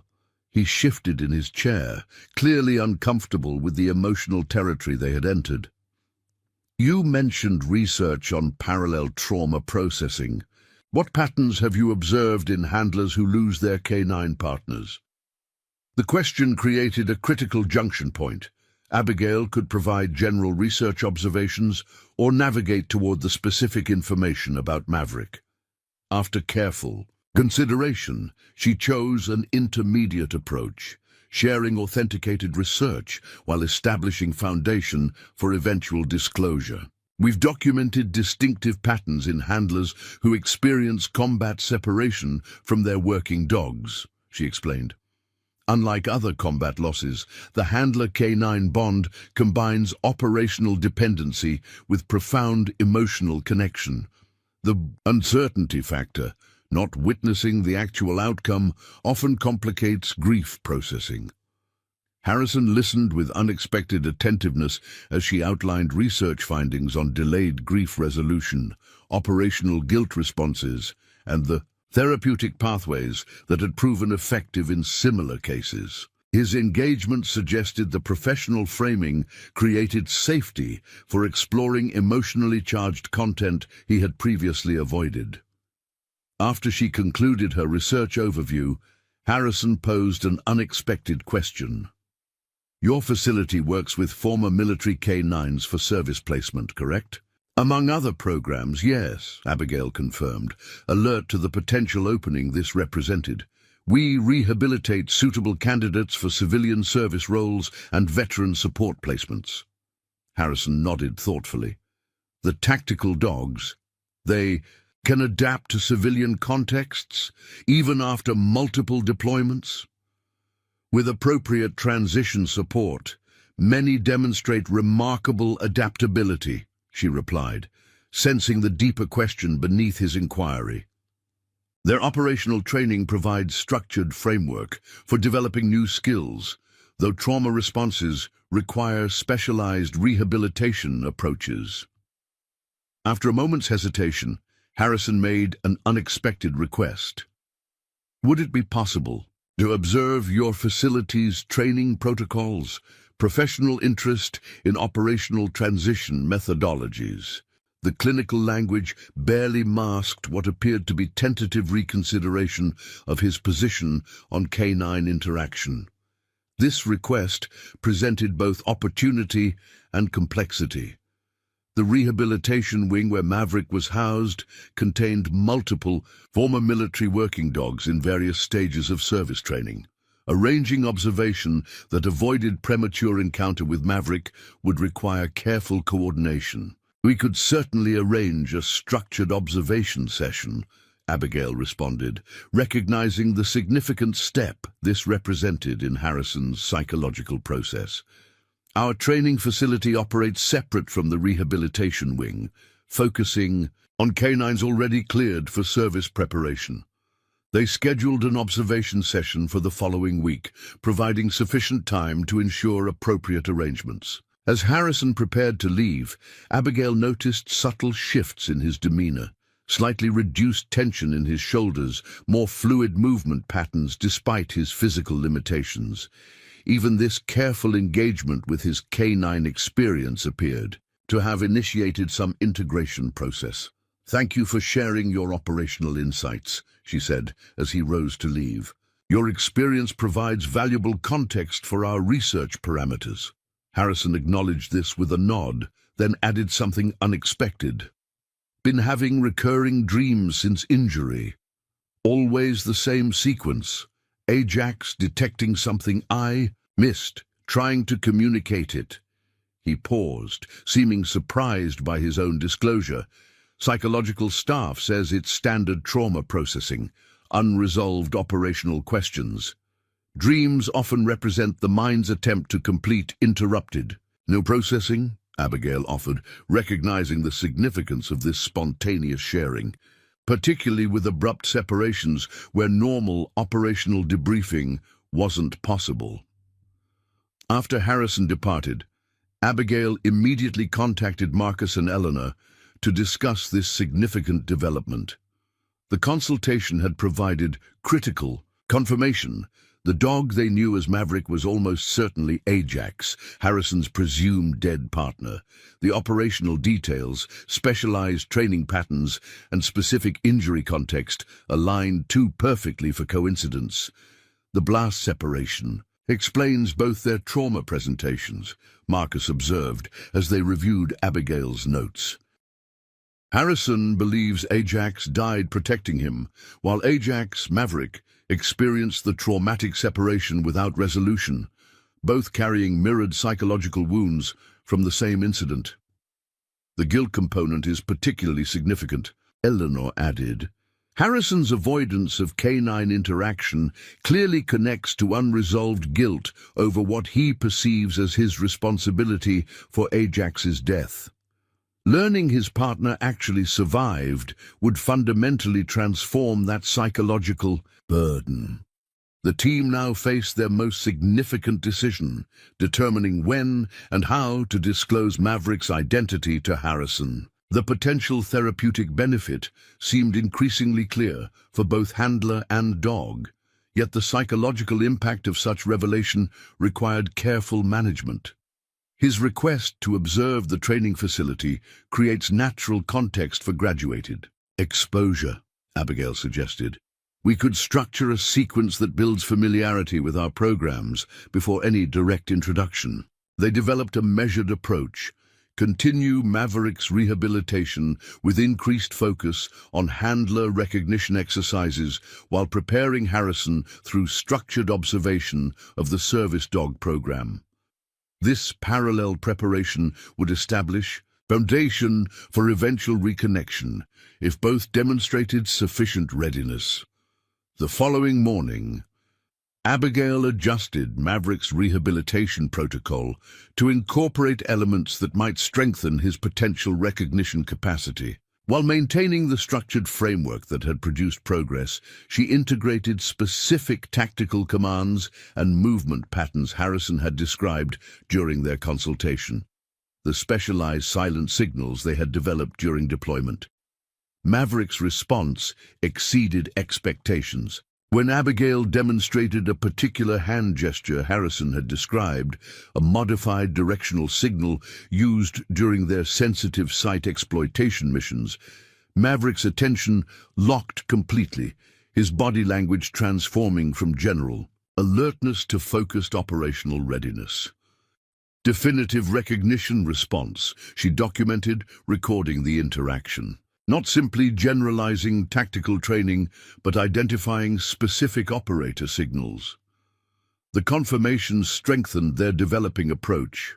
While continuing to prepare both handler and dog separately, they would accelerate planning for controlled introduction, recognizing that the potential therapeutic benefit likely outweighed continuation of artificial separation. What none of them anticipated was how quickly this careful planning would be tested, or how innate connection would ultimately transcend their methodical professional approach when handler and working dog finally encountered each other in unexpected circumstances. 3 days after his consultation with Abigail, David Harrison pushed through another grueling physical therapy session. February rain lashed against the gymnasium windows as he worked through balance exercises that tested his reconstructed leg. 6 months ago, doctors had questioned whether he would walk unassisted again. Today, he navigated complex obstacle courses with a cane, determination etched in every movement. "That's enough for today," Michelle suggested, noting his increased fatigue. "You've already exceeded the recommended duration." Harrison shook his head, sweat beading across his forehead. "One more circuit. Need to improve transition speed between stations." Michelle recognized the futility of arguing.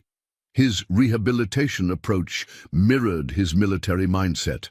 Methodical progress through sheer force of will, treating recovery like a mission with defined objectives and measurable metrics. The approach yielded remarkable physical results, while simultaneously concerning his psychological team, who noted his tendency to push through pain rather than acknowledge emotional limitations. 10-minute break first, she insisted, professional authority temporarily overriding his resistance. Hydration and rest improve performance outcomes. Basic tactical principle. The reference to operational terminology succeeded where medical advice had failed. Harrison nodded curtly and moved to the rest station, where he drank water while mentally mapping his next approach to the obstacle course. His rehabilitation journal lay open beside him, filled with precisely documented progress metrics and training modifications, a tactical operations log for recovery. When the facility's fire alarm suddenly blared through the gymnasium, Harrison's reaction was immediate and instinctive. Despite his injury, he shifted automatically to tactical assessment mode, scanning exit routes, evaluating environmental threats, and calculating optimal evacuation paths with military precision. Nearby patients startled or froze, while staff rushed to implement evacuation protocols. "Probably a drill," Michelle called over the alarm, moving efficiently to assist more vulnerable patients. "But we need to evacuate according to procedure. East exit is closest." Harrison was already moving, years of operational training overriding physical limitations. He automatically positioned himself to assist an elderly veteran struggling with his wheelchair, providing calm direction amidst the developing chaos. The institutional emergency procedures were executing with varying degrees of efficiency as staff guided patients toward designated exits. Across campus in the research wing, the same alarm triggered a very different emergency response. The Canine Research Facility operated under specialized protocols for emergency situations, recognizing that standard evacuation procedures could create dangerous conditions for both animals and handlers if panic ensued. Abigail and Marcus had been conducting a progressive socialization session with Maverick when the alarms activated. The Belgian Malinois immediately shifted to high alert, his trauma responses temporarily submerged beneath operational training that recognized emergency signals. Implementing secure evacuation protocol, Marcus announced, activating the facility's specialized procedures. Staff moved with practiced efficiency, securing kennels and preparing transportation equipment for the service dogs in various stages of training. Maverick presented unique challenges given his rehabilitation status. While he had shown significant progress in controlled interactions, his responses to chaotic environments remained unpredictable. Abigail quickly attached his tactical harness, equipment they had introduced during rehabilitation that connected to his operational training, rather than standard shelter handling tools. "I'll take primary responsibility for his evacuation," she told Marcus over the blaring alarms. "He's responding to tactical commands more consistently than general handling cues." Using the specialized signals they had developed during rehabilitation, Abigail guided Maverick toward the evacuation route designated for the research wing. His behavior reflected the complex intersection of his trauma and training, body tensed with hypervigilance, yet moving with operational focus, alert to Abigail's commands, while scanning continuously for threats. Throughout the building, staff and patients converged on designated assembly areas as emergency protocols activated across the hospital campus. What had begun as a minor electrical malfunction in the kitchen had triggered the facility-wide alarm system, necessitating full evacuation procedures, even though no actual fire danger existed. The East Campus assembly area gradually filled with patients, visitors and staff from multiple departments, rehabilitation services, research divisions, and outpatient treatment programs, all following convergent evacuation routes. The sudden integration of normally separated hospital wings created unexpected proximity between programs that typically operated independently. Harrison arrived at the assembly area alongside other rehabilitation patients, automatically positioning himself with optimal sightlines of approach routes and exit paths. The tactical assessment remained active, despite rationally understanding the situation likely presented no actual threat. Years of combat deployment had permanently altered his threat evaluation systems, a hypervigilance his PTSD counselor called the new normal.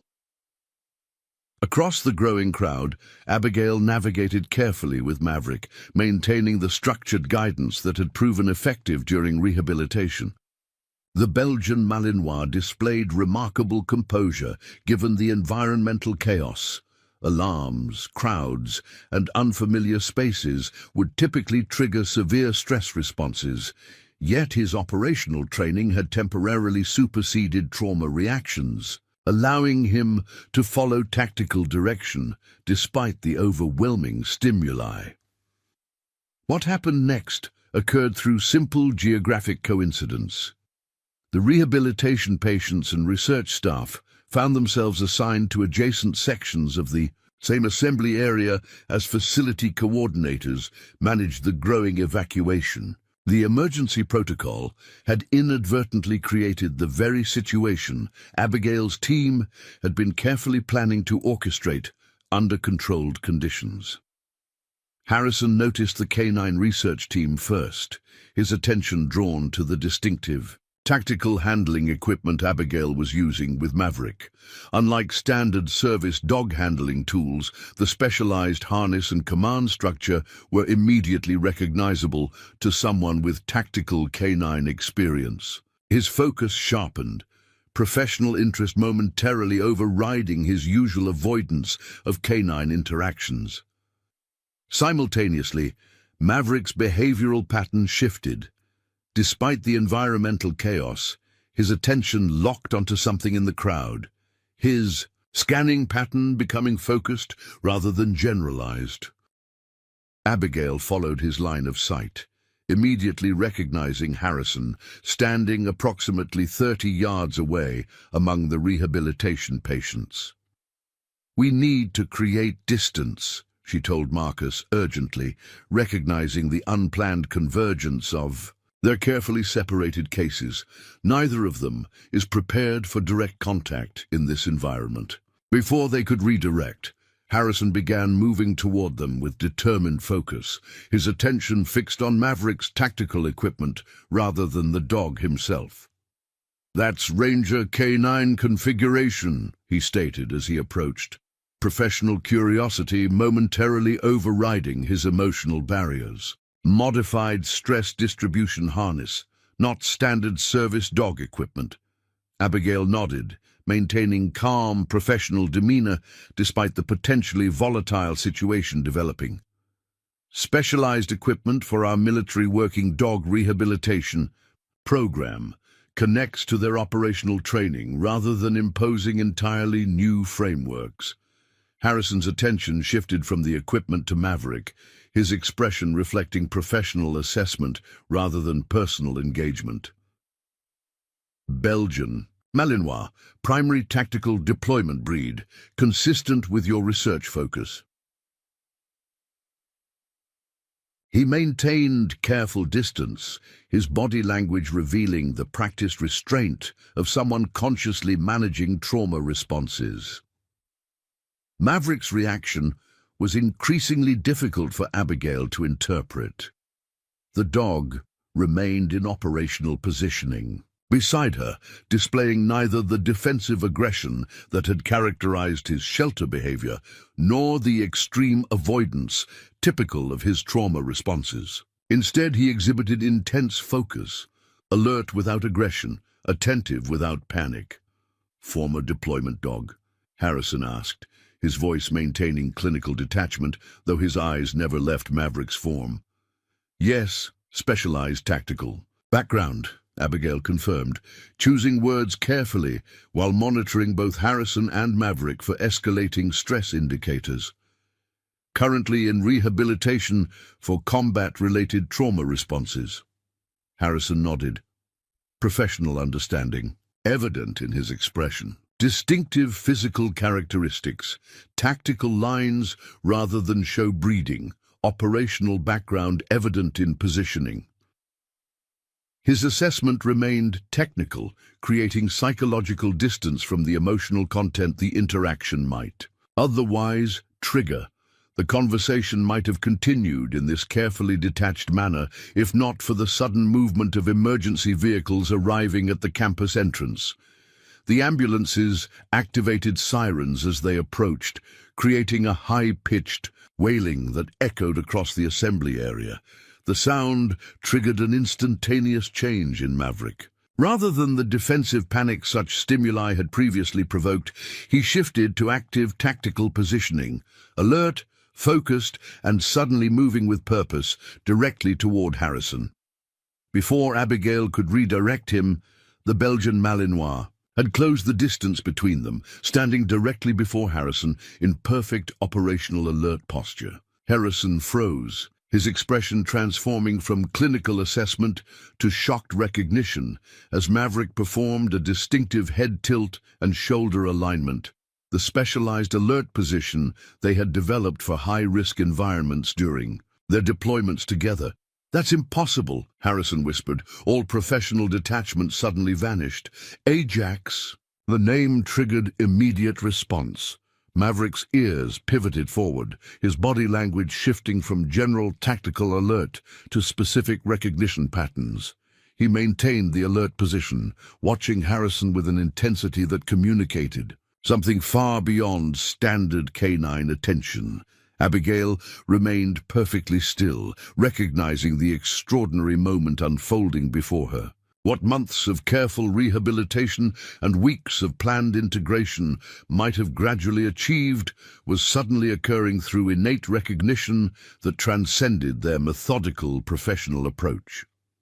For several heartbeats, neither Harrison nor Maverick Ajax moved.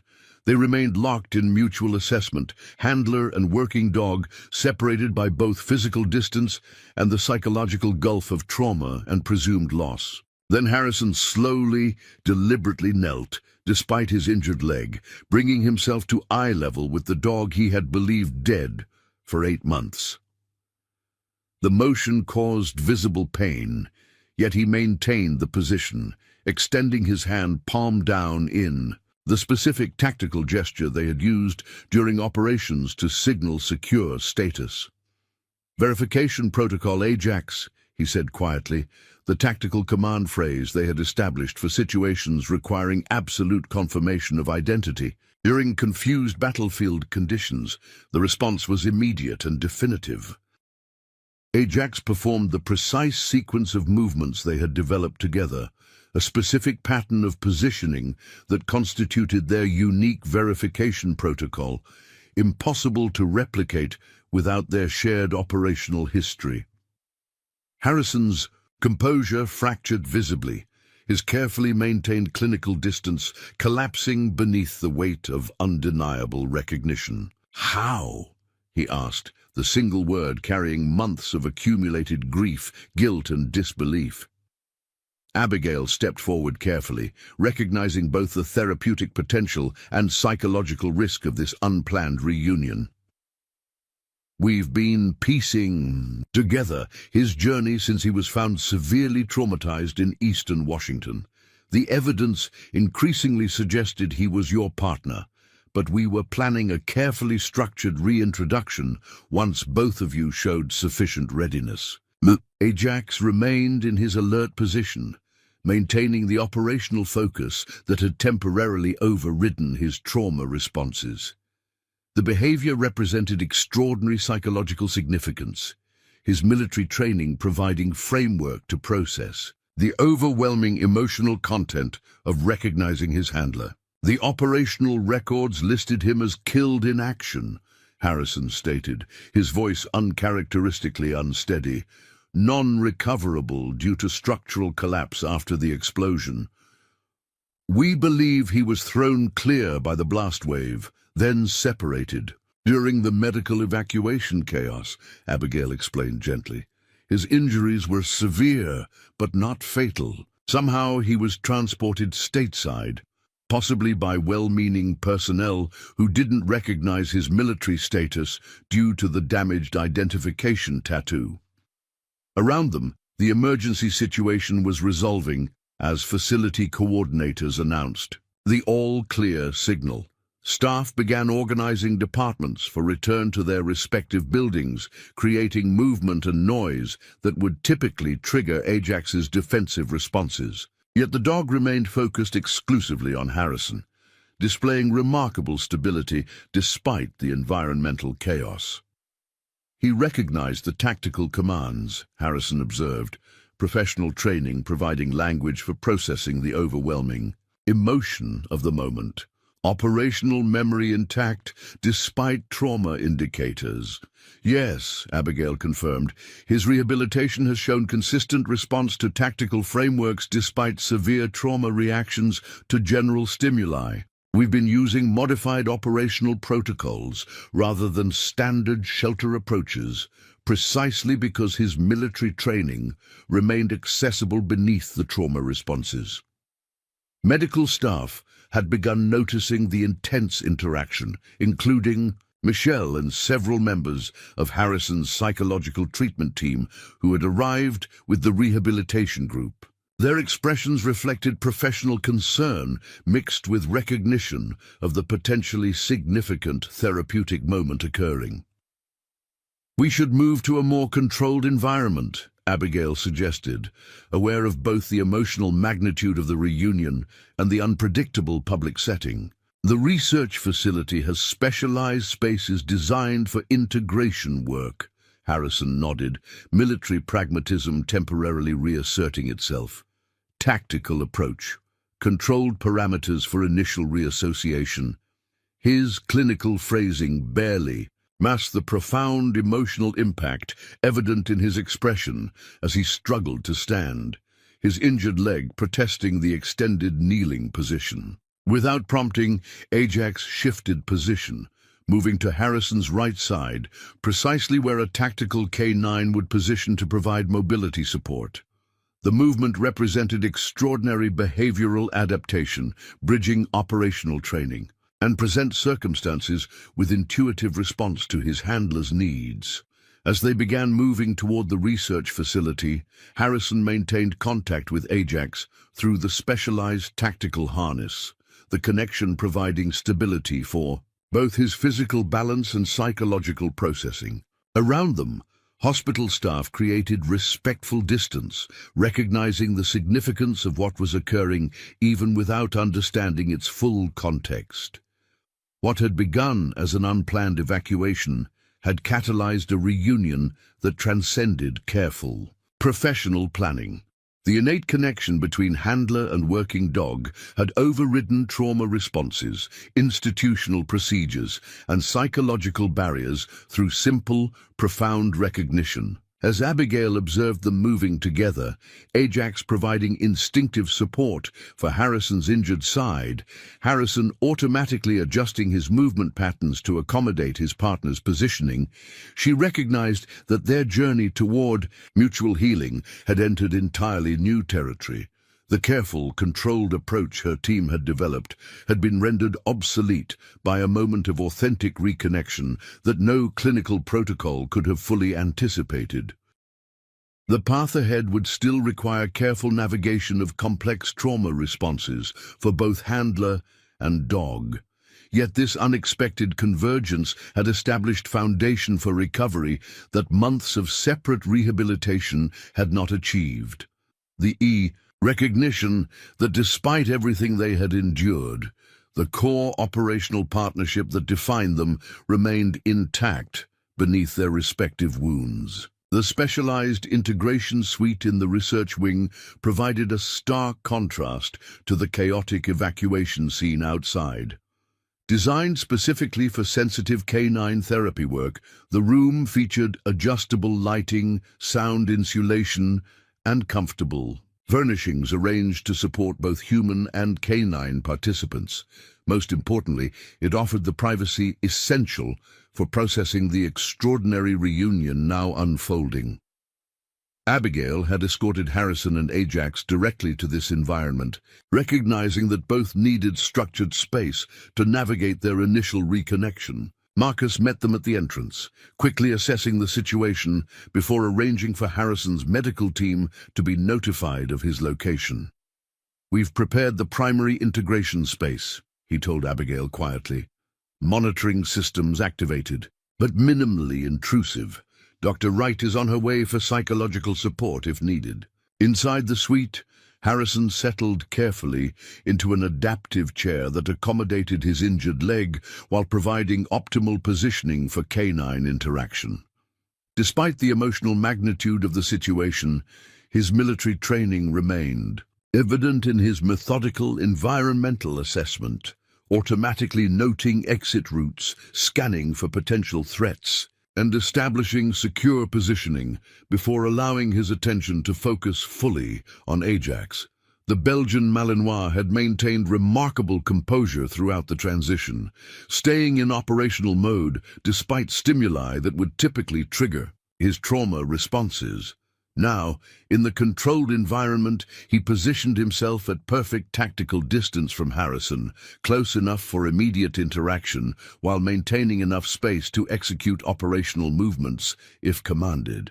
"His positioning is textbook tactical readiness," Harrison observed, professional assessment providing framework for processing his emotional response. Operational training intact despite trauma indicators. "Yes," Abigail confirmed, taking a seat where she could observe while providing them appropriate space. "His rehabilitation has shown consistent access to operational frameworks despite severe stress responses to general environments. It's why standard shelter approaches failed. They didn't connect with his specialized training background." Harrison nodded, his attention never leaving Ajax as he processed this information.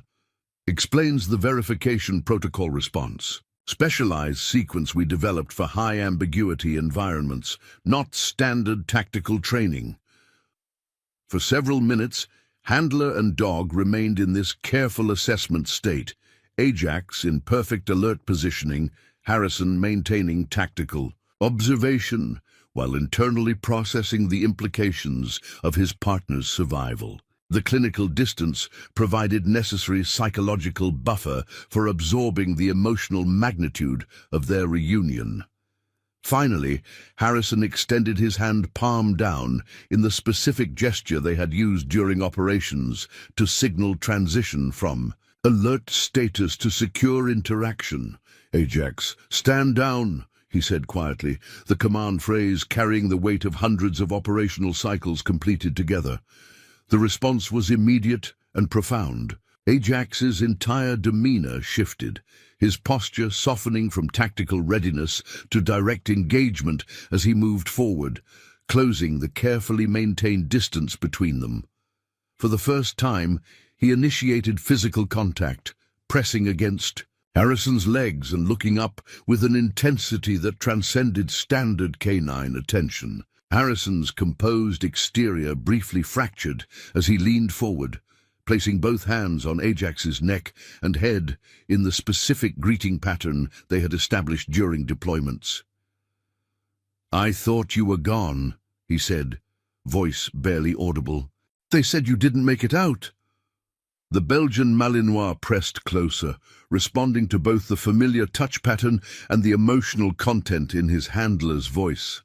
His behavior showed none of the hypervigilance or defensive positioning that had characterized his shelter presentation. In Harrison's presence, his operational confidence had temporarily superseded trauma responses. Abigail observed this interaction, with professional attention to both its therapeutic significance and potential psychological triggers. The unexpected reunion presented extraordinary healing potential while simultaneously risking destabilization if either handler or dog became overwhelmed by emotional content they weren't prepared to process. "His physical condition?" Harrison asked without looking up, hands continuing to move across Ajax's neck and shoulders in what appeared to be a methodical injury assessment, the automatic response of a handler checking his partner's operational readiness. "Fully recovered from the physical injuries," Abigail explained. "Veterinary assessment showed healed fractures in his left foreleg and ribs, consistent with blast exposure, some scarring along his flank where shrapnel wounds healed. No permanent mobility limitations." Harrison nodded, his tactical assessment continuing, despite the emotion evident in his voice. "Blast wave impact pattern, consistent with his positioning when I last saw him. He had shifted to place himself between me and the primary explosion point."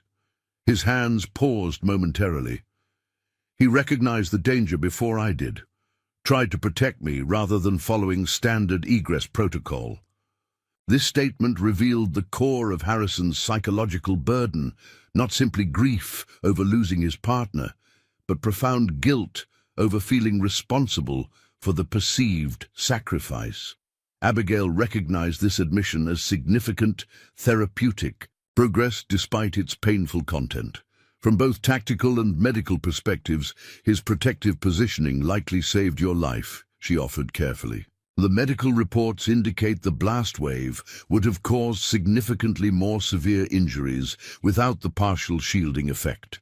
Harrison's expression reflected complex emotional processing, the tactical analysis providing framework for addressing guilt that pure emotional engagement couldn't yet manage. Operational effectiveness at mission level, even with component failure at tactical level, he acknowledged, military terminology barely masking the profound personal meaning. Ajax remained pressed against Harrison's legs, his attention unwavering, despite the extended interaction, a stark contrast to his shelter behavior where human contact triggered immediate defensive withdrawal. The operational bond had created pathways through trauma responses that months of standard rehabilitation approaches couldn't access. Dr. Eleanor Wright arrived quietly, observing from the doorway before entering the space. At 62, her decades of experience with combat trauma brought valuable perspective to this unprecedented situation. She approached with measured steps, maintaining appropriate distance while establishing her presence. "Sergeant Harrison, I'm Dr. Wright, Psychological Services Director." She introduced herself simply. "Dr. Chen requested my consultation given the significant nature of today's development." Harrison acknowledged her with a nod, military courtesy automatic despite his focus remaining primarily on Ajax. "Unexpected operational development," he stated, clinical framing providing emotional distance. requires tactical reassessment of recovery parameters. Eleanor recognized the protective psychological mechanism in his phrasing, processing overwhelming emotional content through operational frameworks his military training had established as secure. Rather than challenging this approach, she validated it while gently expanding its parameters. Exactly, she agreed. From both tactical and therapeutic perspectives, today's discovery represents significant recalibration of your recovery landscape. I'd like to offer support for integrating this development within your existing treatment framework. The approach succeeded where direct emotional engagement might have failed. Harrison's expression reflected momentary relief at having the extraordinary situation translated into comprehensible operational terms rather than raw emotional content he wasn't equipped to process immediately. Current tactical question, he stated after brief consideration, concerns immediate integration protocols. Operational partner recovery requires adjustment to established rehabilitation parameters. Eleanor and Abigail exchanged glances, recognizing the critical nature of how they addressed this question. The unexpected reunion created potential for accelerated healing for both handler and dog, yet required careful management to prevent psychological destabilization. We would recommend a graduated integration approach, Abigail suggested, balancing therapeutic potential with clinical caution. Structured interaction sessions that gradually increase in duration while we monitor responses from both of you. The research facility provides optimal environment for this process. Harrison considered this with evident tactical assessment. Ajax's current status, rehabilitation progress before today's development. Significant improvement from his initial presentation, Abigail explained, though with persistent trauma responses to unfamiliar environments and handlers. His recognition of tactical frameworks provided our most effective rehabilitation pathway. Today's interaction with you represents unprecedented progress, operational confidence temporarily overriding trauma responses. Eleanor added her psychological perspective. This pattern mirrors what we often observe in combat veterans with strong unit bonds. Reconnection to the operational framework that existed before trauma can create temporary suspension of PTSD symptoms through psychological security activation. Harrison nodded, processing this information with military precision. Despite the profound personal implications, temporary symptom suppression rather than resolution requires structured reinforcement for sustainable improvement. Exactly, Eleanor confirmed. For both of you, this reconnection creates opportunity for accelerated healing, but requires careful integration within your respective treatment frameworks. Ajax had remained pressed against Harrison throughout this clinical discussion, his attention focused exclusively on his handler despite the additional people in the room. This selective attention represented substantial progress from his previous hypervigilant scanning in multiple-person environments. After careful consideration, Harrison made a decision that reflected both his military background and emerging therapeutic understanding. Propose immediate modification to my rehabilitation protocol, integrated sessions with Ajax incorporated into existing treatment framework. Tactical approach with graduated complexity. The request demonstrated remarkable adaptability, particularly from someone whose previous position had firmly rejected canine interaction. Eleanor and Abigail again exchanged glances, recognizing both the therapeutic opportunity and potential complications. We can coordinate with your treatment team to develop an appropriate integration plan, Eleanor responded, her extensive experience providing confidence in navigating this unprecedented situation. The key consideration is establishing sustainable structure that supports both of your recovery processes. As this discussion continued, Michelle appeared at the doorway, concern evident in her expression. "David missed his medication schedule during evacuation," she explained to Abigail. "The pain management team is asking about his current status." The practical interruption created necessary grounding for the emotionally charged situation. Harrison's expression briefly reflected the physical discomfort he had been suppressing. His extended interaction with Ajax and the unusual positioning had taxed his injured leg beyond normal therapy parameters. "Need to maintain operation-ready status," he acknowledged. Military terminology providing framework for addressing basic physical needs. Temporary tactical withdrawal for equipment maintenance. The phrasing might have seemed oddly formal to outsiders, but Abigail and Eleanor recognized its psychological significance. Harrison was processing the need for separation from Ajax within operational frameworks rather than emotional abandonment language, a crucial distinction for both his own trauma responses and his partner's security. "We can establish temporary operational headquarters here," Abigail suggested, recognizing the importance of maintaining connection despite necessary medical interventions. "Ajax can remain in secure positioning while you complete required medical. Your protocols." Harrison nodded gratefully, then addressed Ajax directly using their specialized communication pattern. "Secure position, operational standby," he commanded quietly, the tactical phrasing establishing clear expectations rather than creating sense of abandonment. Ajax responded with remarkable precision, moving to a specific position beside Harrison's chair that would allow medical personnel access while maintaining operational connection. The behavior demonstrated sophisticated understanding of the command framework they had developed during deployments. As Michelle approached with the medical kit, Harrison maintained contact with Ajax through light touch on his tactical harness, the connection providing psychological continuity for both handler and dog during the necessary medical intervention. "This is extraordinary progress for both of them," Eleanor observed quietly to Abigail as they stepped back to allow the medical procedure. "The operational framework is providing psychological scaffolding for processing emotional content neither could access separately."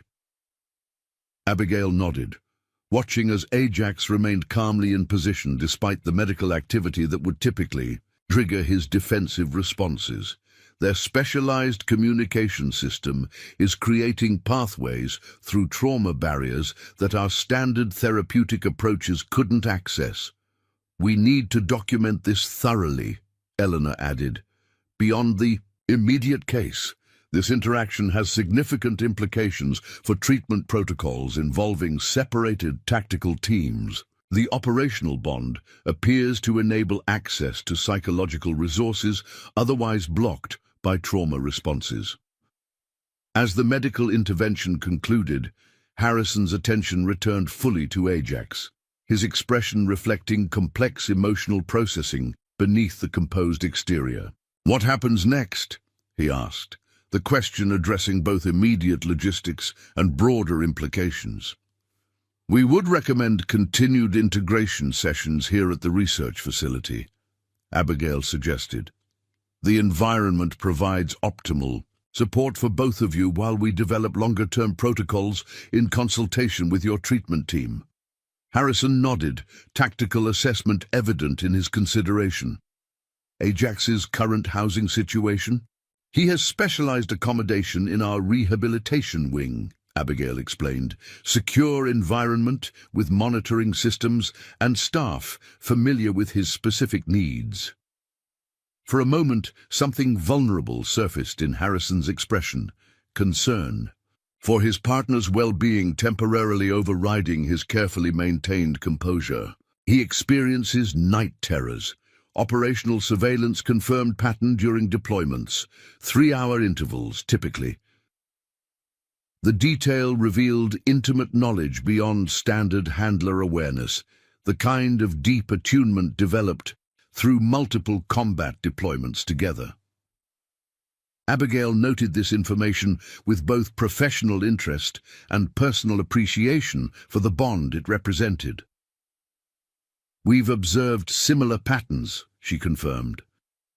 "The monitoring systems allow us to provide appropriate support during those episodes. His response has improved with environmental stability and predictable routines." This reassurance appeared to satisfy Harrison's immediate concern.